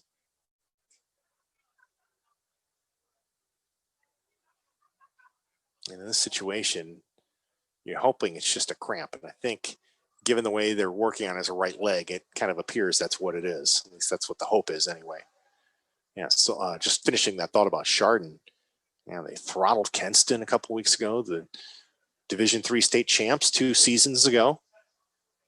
Went to Riverside last week, and I got to tell you, watching the Riverside Beavers earlier this season, you sat there and you said, boy, this is a really good football team. And I still think Dave Boers and company are a very good football team, but I mean, Chardon really handed it to them last week, and another playoff team on the schedule, Mayfield, and that high-powered offense the Wildcats have, and Chardon hasn't missed a beat and rolling again tonight. You're starting to get the feeling, and this has been such a bizarre season, of course, because of COVID-19 and the short season and not being sure kind of when we were going to play and if we've got cancellations and this, that, and the other thing. You're starting to get the feeling now as we finish out the month of September in high school football and continue to work on that right leg of Bryce West here, and they're trying to get him up on his feet. He's now sitting up. You're starting to kind of figure out the haves and the have-nots, I think, a little bit more. I think we've all been convinced, despite the fact that, they had just a horrible game against Hoban a few weeks ago. St. Edward looks like they're legit, and beating Menor and then beating St. Ignatius. I mentioned Chardon, the top team in the state in Division III. Think about Division II, and obviously Hoban and Massillon are the first teams that come to your mind. But watching Hudson last week, they're going to be a team to be reckoned with. And then, you think about these think about these Kirtland Hornets in Division V. I mean, good luck anybody right now stopping this Express the way they have played all year long. I mean, forget about the win streak for a second. Just thinking about it, just in this scope of 2020, Kirtland is playing at another level right now. They lead here 24-7 over Solon. 7:06 to go as West is off the field, and the Comet offense ready to go on first down. Eichelberger will get the carry, and he runs into the teeth of the Hornet defense, and they put him down for about a 2-yard loss back to the 26.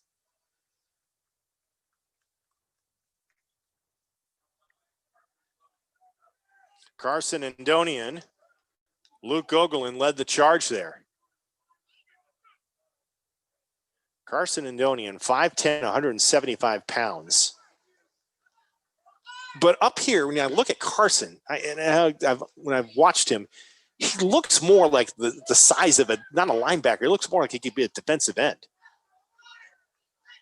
Played well on that particular play. Loss of 2, second down.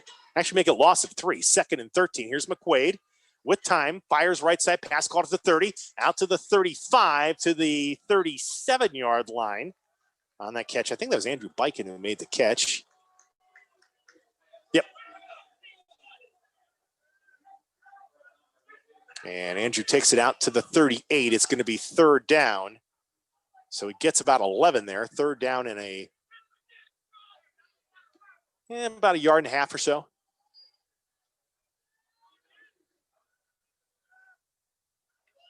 Have to get just beyond the 39 to keep this drive going. Out of the pistol. McQuaid will give. Eichelberger crosses the 40, gets the first down as he plunges out to the 42.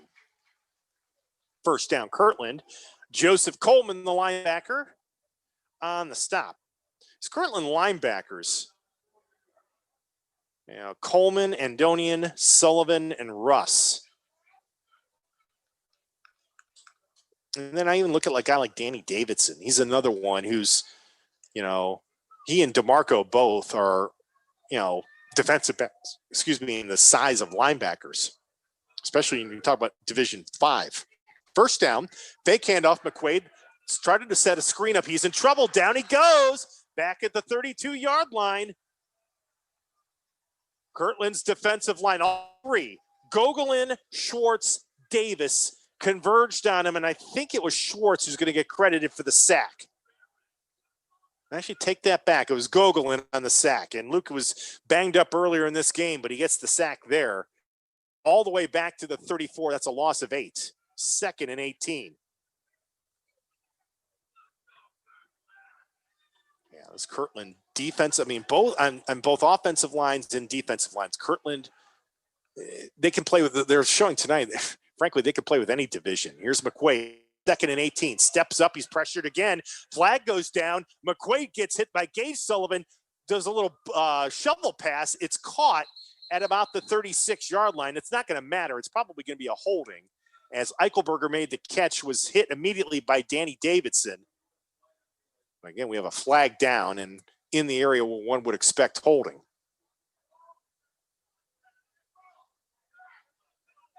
I mean, Kirtland's defensive line has not had any issues getting to Pat McQuaid really since the first quarter tonight. And it is indeed going to be holding against the Comets.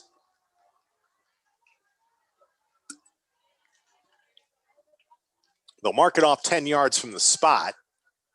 They put the flag down at the 29, so it should be down right around the 19-yard line. Comets are just moving in reverse right now. Gage Sullivan came very close to getting the sack, and at the last second, McQuaid just kind of dumped it to the first blue jersey he could find. It was Eichelberger. It's 2nd and 34 with the penalty and the sack. Back to throw. They'll go a little bubble screen, and it's caught right at the line of scrimmage, and also fell down right as he made the catch at the 18-yard line. It'll be 3rd and 34. The Comets are at their own 18. They have to get to the Kirtland 48 for a first down.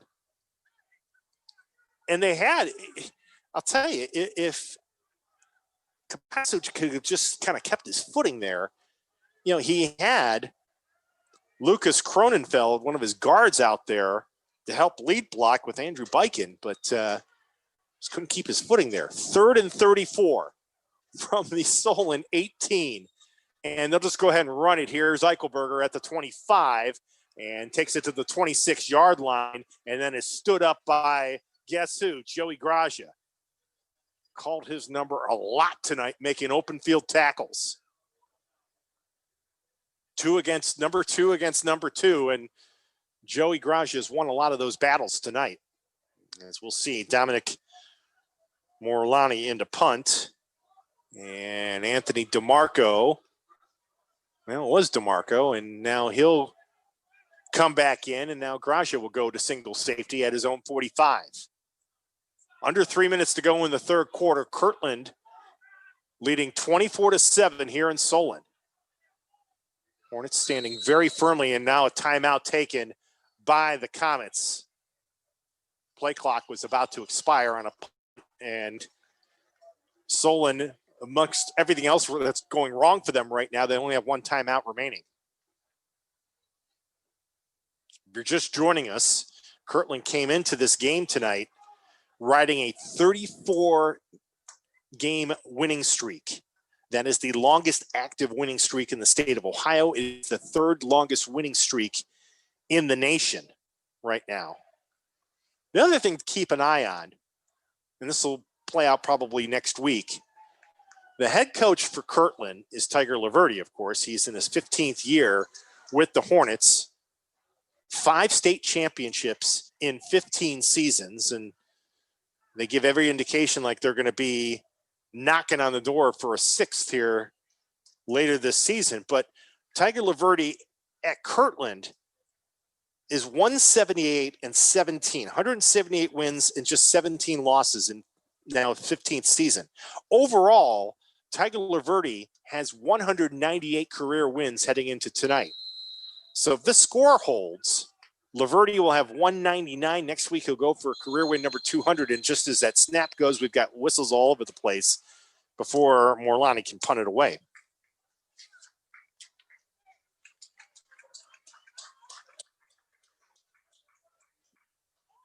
This time we might actually be a penalty on the Hornets here. Hang on. I think Tiger Laverty's trying to get an explanation on what's happening here. It's 4th, and now it's 4th and 23. Must have been an offsides. Morlani waits for the snap. It's a good snap, and gets the kick away. Short end over end kick. And Gracias is going to let it bounce inside the 30, and it will roll to a dead stop at the Kirtland 24, and is where the Hornets will take over. 2:24 remaining in the third quarter, leading it 24-7.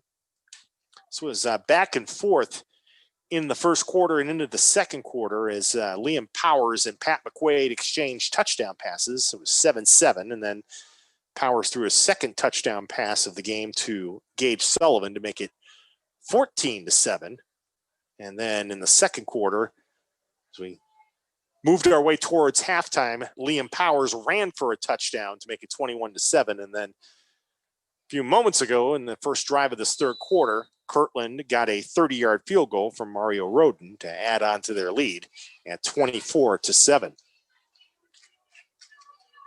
This is what Kirtland loves in this situation, though, is they'll go to the triple stack with a 17-point lead. Powers will give. DeMarco will run, and he will take it out to the 28-yard line. Got about 4 on that first down run. But you're going to see, I mean, they're going to run their offense like they always do, but you know, they can really grind out time, grind out yards, and just lessen the opportunity for Solon's offense to have a shot at getting back into this thing. Joey Gracia checks out. Brad Davis will check in. Davis will go to a tight end left. Triple stack in the backfield. Powers will keep.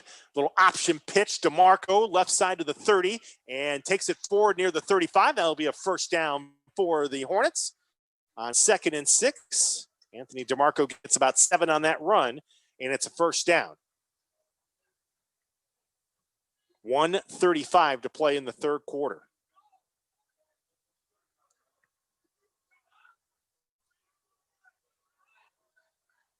William Powers gets the has a quick word with Tiger Laverty, gets the signal in.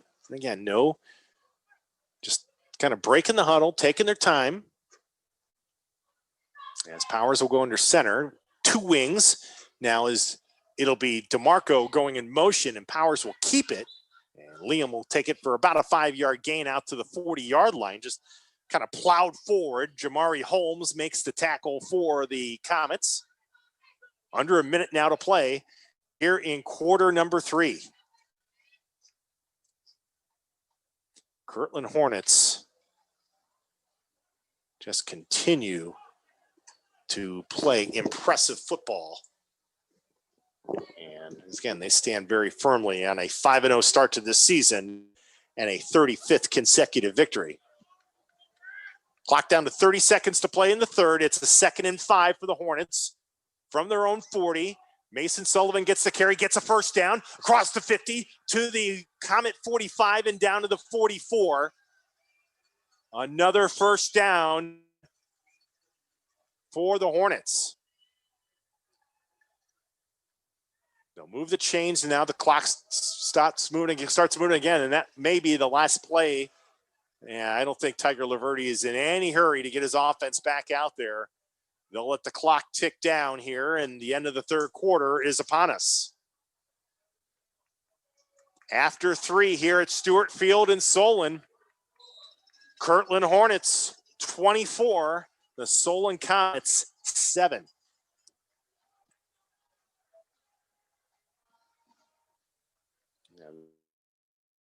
Played right now at the pace of the Hornets, and they love it. Tyler Carey is with us here as we get a look here at what else is happening around high school football as we move into the fourth quarter here in Solon. TC, what's happening elsewhere? Oh, we got the big games we've been following, of course, are the Battle of Akron. That's the, excuse me, Hoban still leads St. V. That is now 17-3. Still 17-3 at halftime. St. Ignatius has now taken the lead over Massillon. That game is now 7-6 Wildcats. That game is at halftime. And then one other game we were really following, Jackson and Perry, that is still 7-7 in the third. Oh, actually, Perry just took a 14-7 lead. Real-time scoring updates as we get them, Dino. The Panthers lead the Polar Bears by a touchdown. And we'll get one more from the Greater Cleveland Conference. Euclid leads Medina 17-14. Third quarter just getting underway over on the east side. All right, TC, we'll catch you in post game as we start the fourth quarter here in Solon. Kirtland at 1st and 10 at the 45 of the Comets. Mason Sullivan runs right to the 40-yard line and gets about 4 on first down. Brought down at that particular point. Reese Foster amongst those on the stop. Logan Single was over there as well.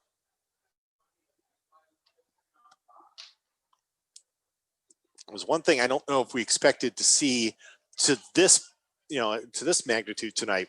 I'm not surprised Kirtland is winning per se, but the fact that they're controlling the line of scrimmage and they're running as well as they are, and they're putting as much pressure defensively on Pat McQuaid as they have tonight. I mean, they have won the trenches big time out of the triple stack, and they're moving along the lines, and Kirtland just got a gift 5 yards. Yeah, somebody from the Comets was a little antsy to jump over, and I don't think yet it's not going to be enough to give the Hornets a first down. It'll be second and less than a yard as they'll move it forward to the 35. Again, another situation here where if Tiger Laverty wants to, we can get a little creative with the playbook. We saw them try to throw a reverse pass with Joey Gracia and Anthony DeMarco earlier in this game. DeMarco will be a wing on the right. Mason Russ, wing left. Lone man in the backfield is Mason Sullivan. Second and less than a yard. Sullivan gets the pitch, gets the first down, and gets a couple more to the 31-yard line, and finally tackled down there.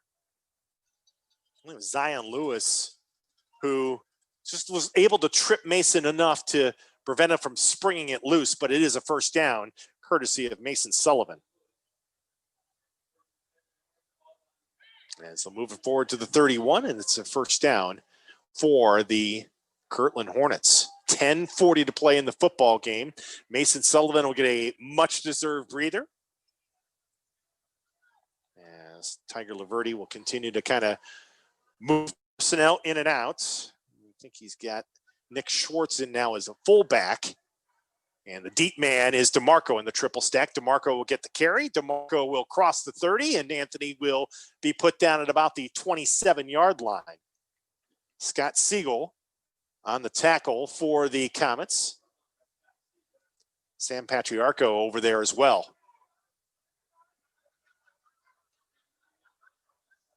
So DeMarco gets close to 3 on that gain, 2nd down and 7, but this is exactly what Kirtland wants. Time continues to tick away. We're under 10 minutes to play in the football game. 24-7, Kirtland over Solon. Gage Sullivan will go out wide right. Now DeMarco will move out.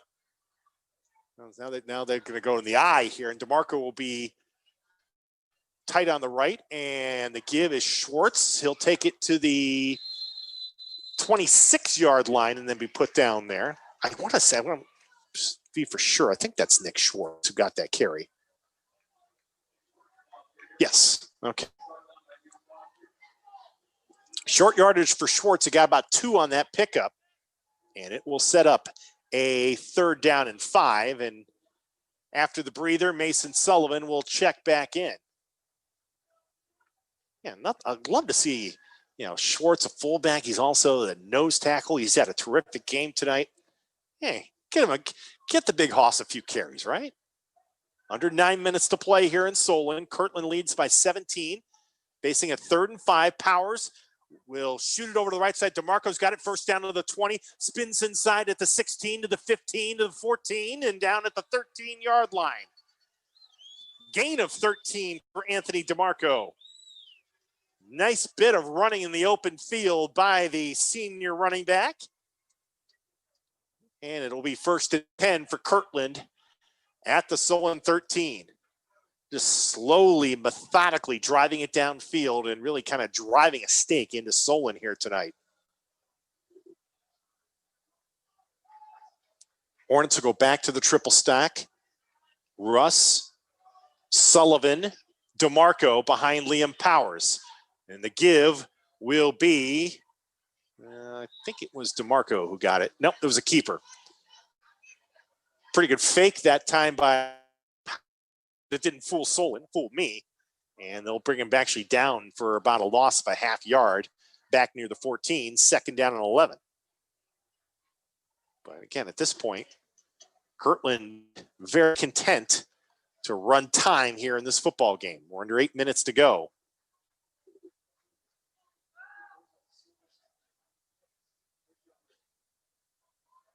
This time Gage Sullivan will go over to a wing right.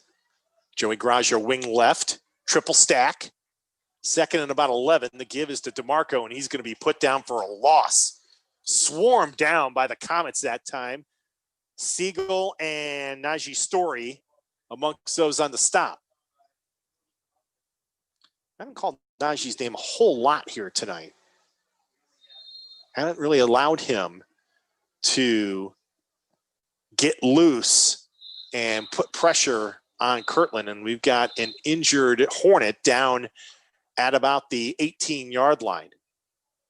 And we'll check on the flag. We'll check on the injured player in a second, but give credit. They generally will have Najee Story, at least it looked like, in this drive over on the left side. So that means he's matched up against TJ Green and George Prusak. But whether it's been on the left or on the right, it hasn't mattered. The injured player is George Prusak, the right guard, and he's walking off the field gingerly. And again, it might be another situation where you might have a cramp. Yeah, it was about 80 degrees at one point today. For late September, it's a very mild night in Northeast Ohio. We're still trying to make sure everybody gets hydrated and gets the appropriate amount of fluids and stretches in them. Kirtland will have a 3rd down and 11 after that loss. The ball was spotted at the Solon 13. You're right in Mario Roden field goal range, so they don't get a 1st down here. Tiger Laverty would have no problem bringing in Roden to try to kick another field goal. Out of the triple stack once again with Sullivan and DeMarco amongst those in the group. 3rd and 13. Powers rolls right, looks, throws, pass caught at the 10, and knocked out of bounds. A little bit shy of the 1st down at about the 6-yard line. It's over on the far side. We'll check on who made that catch. It might have been Gragia. It was. Joey makes the catch. Well, the PA said Gage Sullivan. I thought it was Gragia. But as it is, it's going to be 4th down. 4th and about 3. And Tiger Laverty will keep the offense on the field here and bring in an extra tight end. And a good sign, George Prusak is back in there. Hornets have it. 4th down and 3 at the Solon 7. Russ, Sullivan, DeMarco in the triple stack. Under center, Liam Powers. And somebody broke their stance a little early for the Hornets.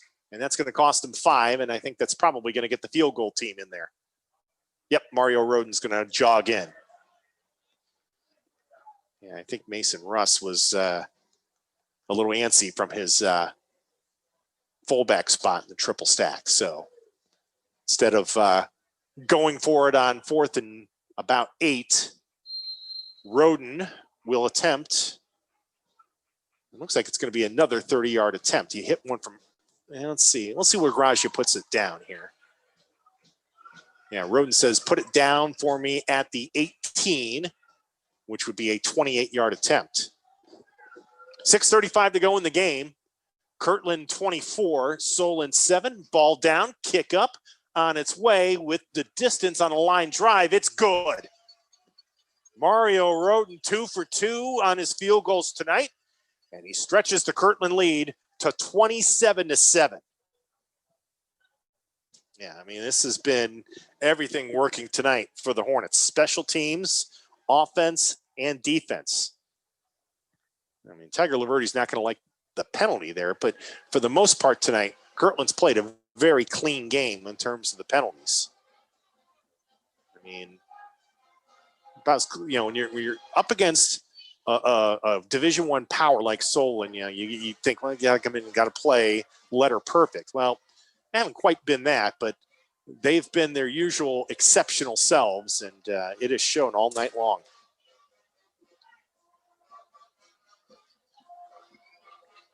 (27-7) Kirtland. Making the drive down here, and they have been impressive again tonight.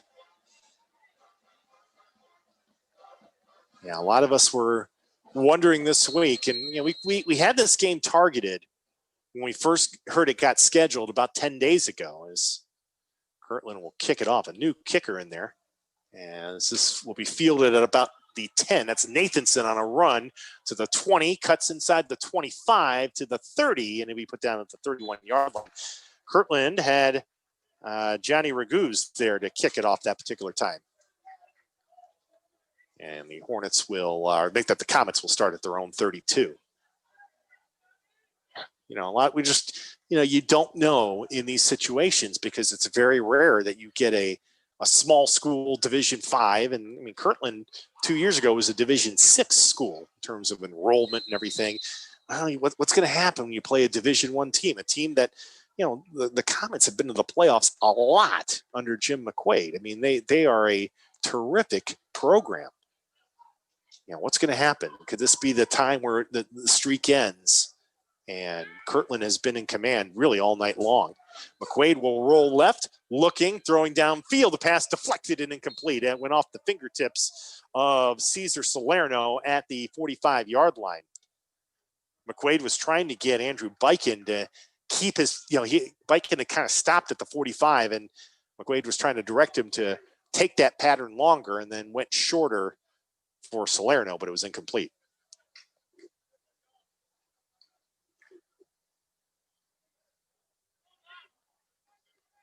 Ball spotted at the 31, 6:14 to go here in the fourth quarter. Kirtland 27, Solon 7. Low snap from McQuaid, picks it up, throws, pass caught at the 36, and Joey Graja immediately tackles Nathanson at that particular point. Joey Graja has had a superb game on the defensive side of the football tonight. Made a few plays on the offensive side too, but in particular tonight, his support has been brilliant. 5 yards on the pickup. It's 3rd and 5. McQuaid has Eichelberger to his right. Pat looks to throw. Stepping up. He's flushed. He throws. Pass intercepted. Guess who? They might, let's see if they're going to call it interception. They are. Joey Graja with the interception. Capping off what has been a superb game tonight for the senior cornerback. That is his 4th interception in 5 games. I wasn't sure. He tried to make a rolling play there, and I wasn't sure if they were going to say the ball, he trapped it, but they said he made the clean catch. And the Hornets, with 5:39 to go in the game, can start to salt this one away. What a performance by Kirtland tonight.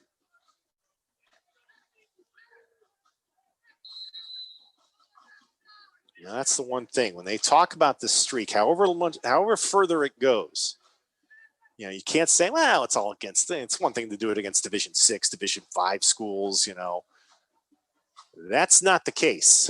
His Powers will turn and give the ball, and it's DeMarco as he'll take it down to the 46, gets about 2 on that pickup, 2nd down and 8.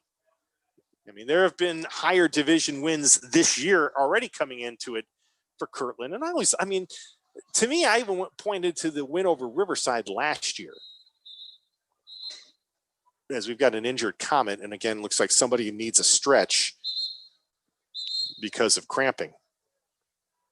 It's Sam Patriarco, the junior linebacker, who's in a seated position, getting tended to by a trainer. Jim McQuaid will make sure that his player's okay.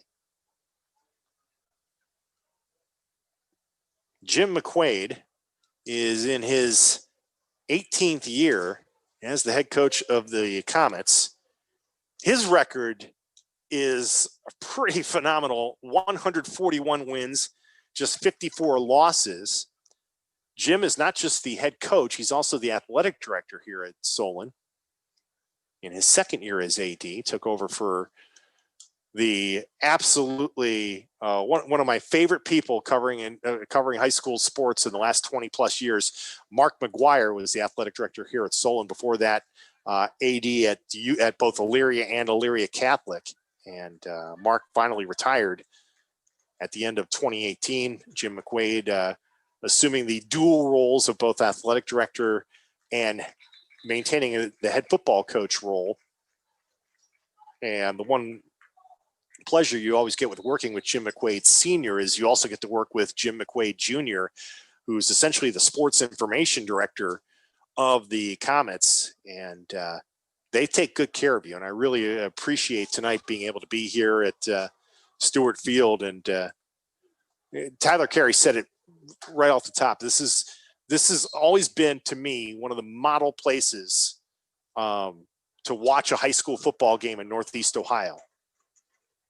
You know, often Division II, Division III, and down playoff games are held here.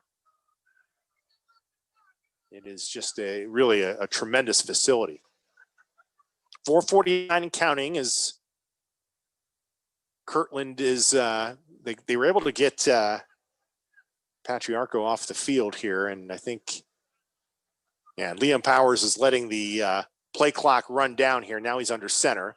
Second down, he will give on the end around. It's DeMarco, and Anthony trying to stay in bounds, couldn't do it, and he got run out of bounds at about the 38-yard line. Going to be short of the first down, but he gets about 8 on that pickup. No, I take that back. Nope, it's a first down where they're spotting it. All right, I apologize. I thought they were going to mark him short. It's a first down. And the officials say, go ahead, wind that clock. Kirtland tonight getting, offensively, Liam Powers really has been the story. 2 touchdown passes to Gage Sullivan, and he's run for a score. His ball handling has been beautiful. No mistakes. Behind a terrific offensive line as they'll go back on the ground is Mason Sullivan will get the handoff. He's going to be brought down for a loss back at the 39-yard line. As we close down to 3:40 and counting to play in the football game.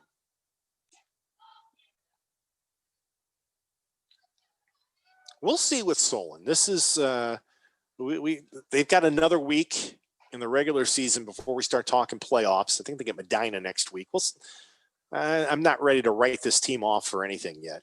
Jim McQuaid has been at this for too long, and tonight we saw some flashes of success with the offense, but much like last week against St. Vincent St. Mary, they just couldn't sustain it. Russ goes in motion, back on the ground, Mason Sullivan. Now they'll keep it. Here comes Powers running right side. Lost the football, and Solon's got it.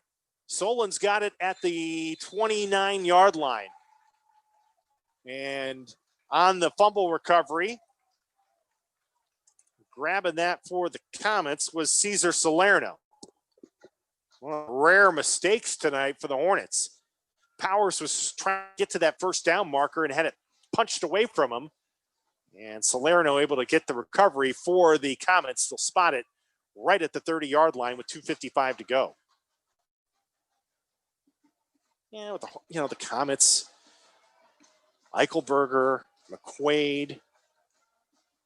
I think you're looking for some more production from the wide receivers. And we still have a long way to go. I mean, again, this is only their second week of the season. As McQuaid looks to throw, rolls right, fires, and it is caught. Eichelberger's got it, makes a nice move at the 35, upended as he crosses to the 37-yard line. He's short of the first down, but a pretty good job of running in the open field by Eichelberger. And we have whistle and what? Yet another Solon player down on the field, giving one the indication that we may have another situation of cramping, and it's Nathanson who's down.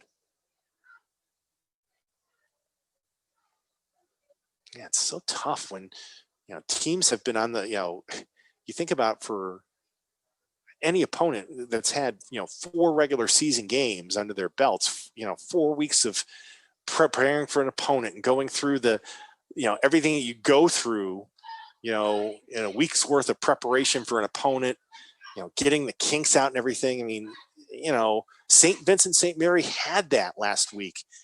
Kirtland's got that this week. And, Jim McQuaid doesn't want me to make excuses, and I'm not going to do that for him. But it just goes to show sometimes, teams that are sharper because, they've had more game time under their belts than others.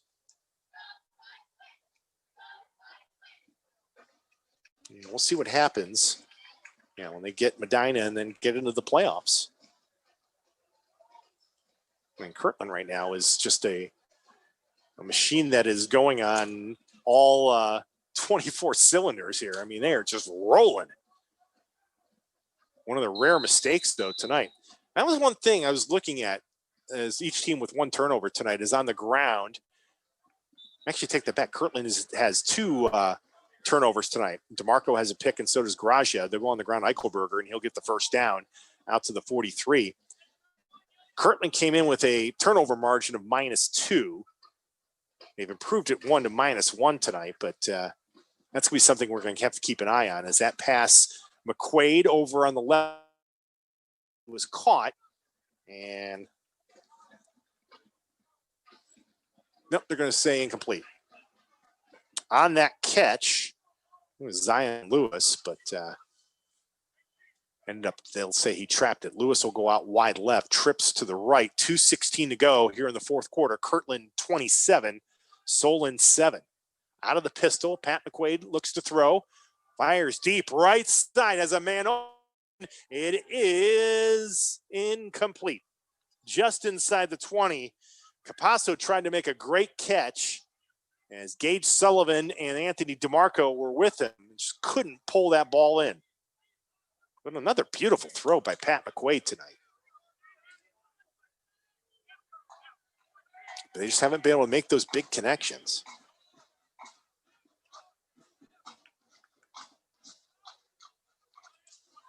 Kirtland came in tonight not intimidated by Division I size, Division I speed, all those things you talk about. As McQuaid will keep it on third down, runs left to the 45 and gets run out of bounds at about the 49. Gets about 7. It will be fourth down. Actually, give them a 6-yard gain. It'll be 4th and 4.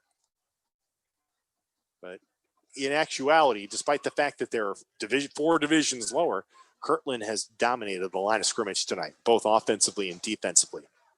They tackled well, and they've executed well. 2:02 to play in the game, 4th and 4 for the Comets from their own 48. McQuaid gives Eichelberger, spins, gets the first down to the 45 of the Hornets and down to the 44, and actually might have even gotten an extra yard beyond that. Nice run by Eichelberger. But another situation where, you fall behind by 14 at halftime and then by 17. You can't use Eichelberger as much as I think Jim McQuaid would want to, because you're kind of digging yourself into a bit of a hole as McQuaid looks to throw. Has some time. Rolls right. Looking. Going to keep it, and he'll run out of bounds at the 41-yard line. Had it poked away from him by Carson Andonian, but it's out of bounds. About to pick up a 2 there for Pat McQuaid. It'll be 2nd and 8 with 1:38 to go. Kirtland about to go to 5-0 on the year, 35 consecutive wins, and give Tiger Laverty career win number 199. Shotgun for McQuaid, and he'll follow Eichelberger, run to his right to the 35, and put out of bounds at the 32. That's a first down for the Comets with 1:28 to go.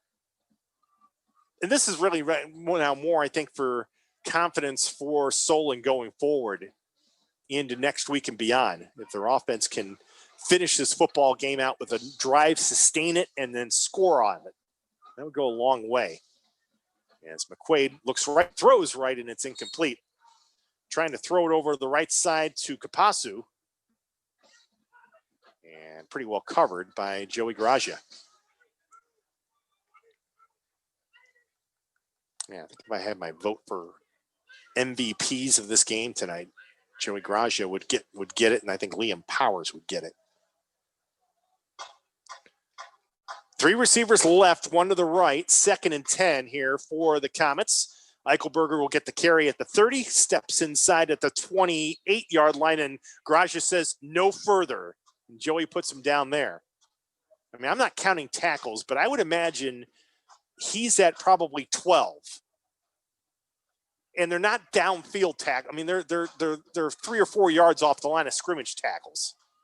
1 minute to play here in Solon on 3rd down. McQuaid fires towards the end zone left side as a man there, and it is intercepted in the end zone.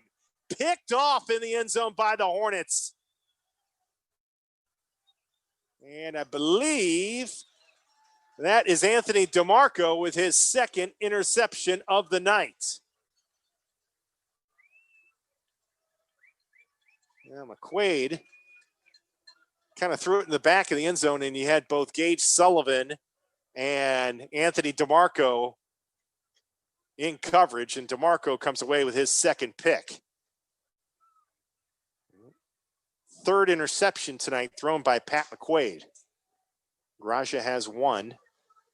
DeMarco has the other 2, and 53 seconds to go. The Kirtland Hornets will go to the victory formation here.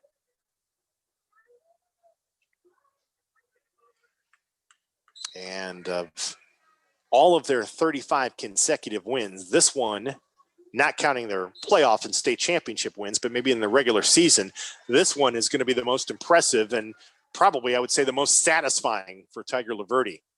To come in here on the road to Solon, a Division I power, and to come in and not just win, but really control this football game, that is it's pretty impressive stuff. Liam Powers will go to a knee, and that should do it. 2 teams will make their way on the field, and the Kirtland Hornets keep on rolling in 2020 as they come to Stewart Field and beat the Solon Comets tonight. Your final, the Hornets 27 and the Comets 7. Kirtland 5-0 on the year. They have won 35 consecutive games, and Tiger Laverde is 1 win away from career number 200. 2 teams, in lieu of being able to give the post-game handshakes, they've kind of lined up. I'll let you look at it here on this side here. Now that the game's over, you can see it. But they kind of lined up about 10 yards from each other and just were kind of greeted each other, looked over at each other, a sign of respect. 2 great coaches, 2 great programs. You know, you think about this side of Greater Cleveland and you talk about, you know, elite, you know, Menor, Kirtland, Solon, Aurora. I mean, but these are two great programs, and it was neat to see that show of respect to each other. But this is really, as we said, I mean, of all the wins tonight, of all the wins in the regular season for the Kirtland Hornets, I would imagine this is going to be as satisfying as any of them, because this is a great program that they came in and handled here tonight. Tyler Carey is with us here as we begin to wrap things up here at Stewart Field. And TC, I mean, Kirtland is – they've won 35 in a row for a reason. They're a tremendous program. They're a tremendous team. But winning the way they did tonight was you just shake your head and say, wow. Yeah, that was the word that really came to mind for me, was wow. I mean, this was total and utter domination of one of the top Division I programs in the region. And I think we all kind of thought, well, talent will win out, size will win out. And we thought Kirtland had a chance, but they'd be able to squeak it out and be one of those back and forth upset games. I don't think any of us expected 27-7 and 20 unanswered points down the stretch, 3 interceptions of Pat McQuaid. I mean, they left no doubt who the better team was tonight. And for a Division V team to come in and do that is just remarkable, Dino. And I think you said it, one of their most remarkable wins in Tiger Laverty's tenure there.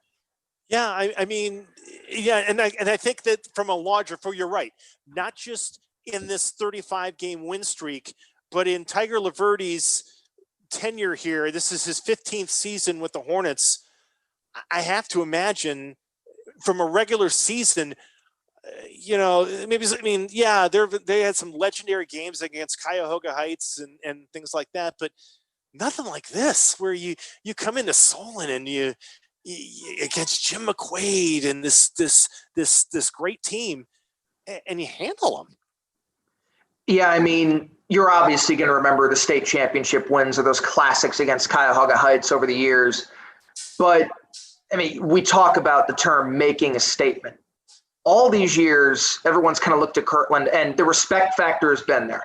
Everyone has lauded them for their accomplishments, all of their wins and championships. But there's always been that, but they're a small school. Yeah, but they wouldn't have a chance. What would happen if they play a bigger school? They wouldn't be able to handle themselves. And to me, Tyler, it started last year when they went into Riverside and beat the Beavers in a non-conference game. And I think it was week 2 last year. And it's like, wow.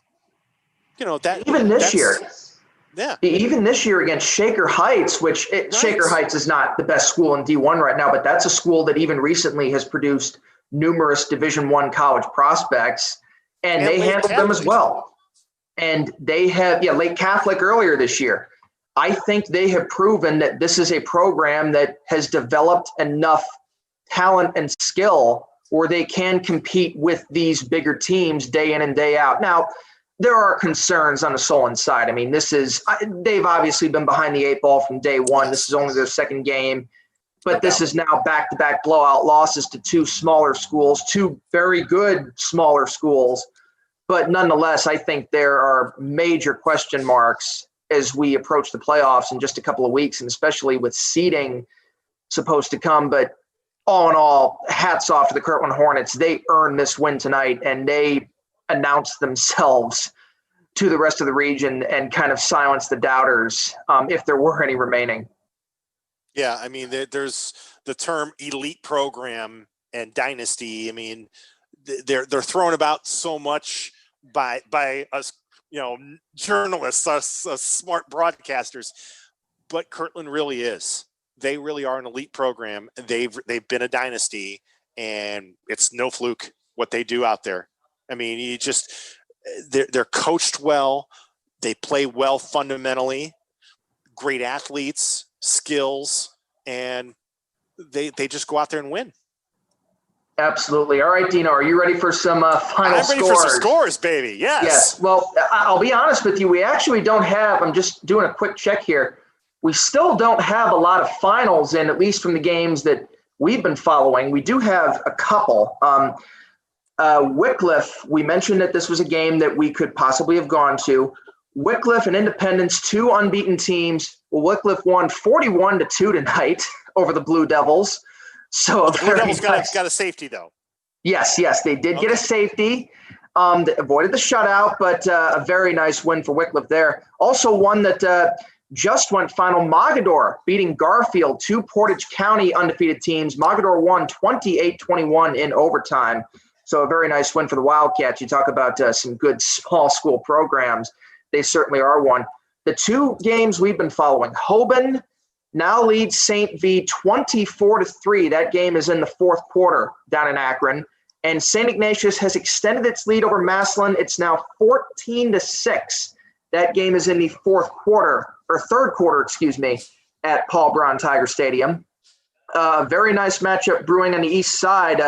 Euclid now leads Medina 24-21. That game in the 3rd quarter. The Battle MDs hanging around. Brunswick up on Strongsville 35-7. That game is in the 4th quarter. Perry clinging to a 14-13 lead over Jackson. That game is in the 4th quarter. Walsh Jesuit leads Lake Catholic 28-14. That game is in the 3rd. Again, the Warriors continuing this Renaissance season. Hudson, who we saw last week, they lead Highland 42-21 in the 4th. Brecksville Broadview Heights, 15-13 over Stoneman Falls. That game is in the third quarter. And the team that we've just been gushing about the last few weeks, the Chardon Hilltoppers, they lead Mayfield 35-7. That game is also in the fourth quarter, Dino. Yeah, Mitch Hewitt and company about to be 5-0 as well. Wow. Yeah. All right. Talk about making a statement. Yeah. Now, you and I will have to do some digging after this weekend, and we'll have to figure out where we're going to go next week. We talked about it Wednesday when we did the show. And you can see, by the way, you can see it now at WKYC.com. And thanks to the Kirtland stat crew for tweeting that out. That was nice. We appreciate that. It's interesting because, the seeding is going to be happening this weekend and after this weekend's action.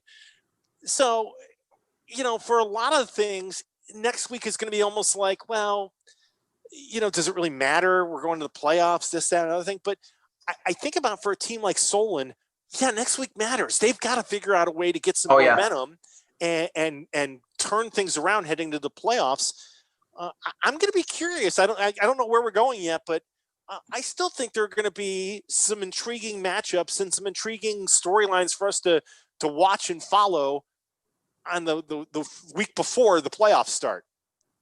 No question. And if anything, for teams like Solon, just to get their confidence back, just to give themselves a little bit of relief, like, okay, we are capable of winning a game here, which we know Solon is. We know the talent they have.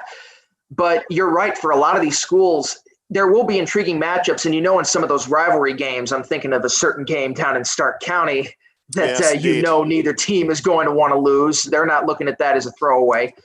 But for some other schools, especially if they have some players who may be banged up or tired, maybe you give them a week off or don't play them as much just to give them some rest because, it's all about getting things right for the postseason when the games, quote unquote, matter. It will be interesting to see where some of these teams are seated. We know the usual suspects like St. Edward, Hoban, Chardon, we know now Kirtland are going to be among the top seeds. But some of these other games we were talking about tonight, Medina, Euclid, Brunswick, Strongsville, Jackson Perry, that's going to play a big role into where the coaches feel they should be in the bracket. And we often talk about that big resume boosting game. I mentioned when Ohio State beat Wisconsin 59-0 in the Big Ten title game a few years ago and vaulted themselves into the college football playoff. If you can do that, you can't ignore those types of wins. Yeah, and like Brunswick's up big on Strongsville right now. That's a game that I think is going to make the coaches go, okay, this Blue Devil team's pretty good. This Kirtland win is going to only cement that number one seed that they probably would have gotten anyway. But it's a different dynamic that we're really not used to, but it is very intriguing. And in some ways, it's going to be very fun to look at and debate over the next couple of weeks. Yeah, start thinking about matchups that we would want to follow and play the. It's like playing the schedule game when the Browns schedule gets released. You look at the brackets and say, well, in week 8, the second week of the playoffs, you could have, just thinking like Division II, you could have Avon playing Benedictine or something like that. You could start thinking about matchups like, oh man, I wouldn't want to miss Chardon playing Aurora or something, so it makes it fun for us to kind of sit. Let's just hope it's more fun than the annual tradition. Well, let's hope it's more fun than the annual tradition that is the Browns schedule game. Has a better ending than that. Yeah, I'm confident that has not been fun. You're exactly It's one of our two favorite pastimes over the last 20, schedule game and the draft, and neither one has usually had a happy ending. I'm just stating facts there. That's right. But I'm confident that this postseason, when it ends, is going to make – obviously some people are going to be disappointed, but I think we as fans are going to be very satisfied with what we see.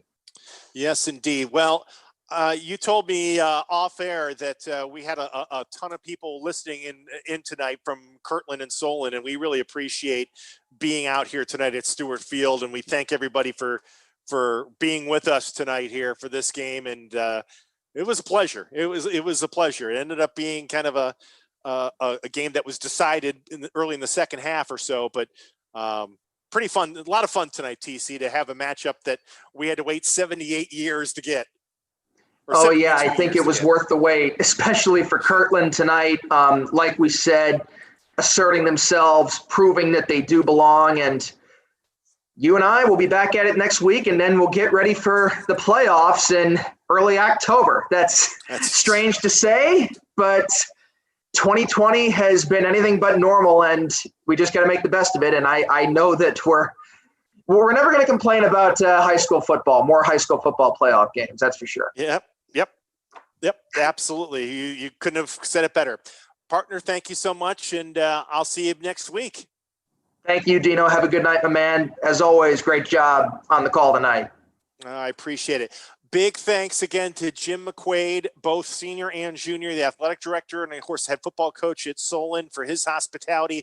Jim Jr. for being the best high school SID, the sports information guy that I know of, and he takes good care of us in the booth as well. We want to thank you again for listening tonight and logging in and enjoying the game with us here from Stewart Field. Again, your final.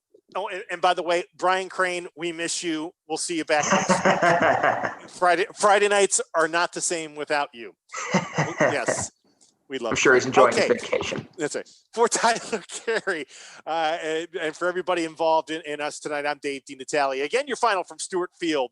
The Kirtland Hornets win their 35th in a row as they beat the Solon Comets 27-7. Have a great night, everyone.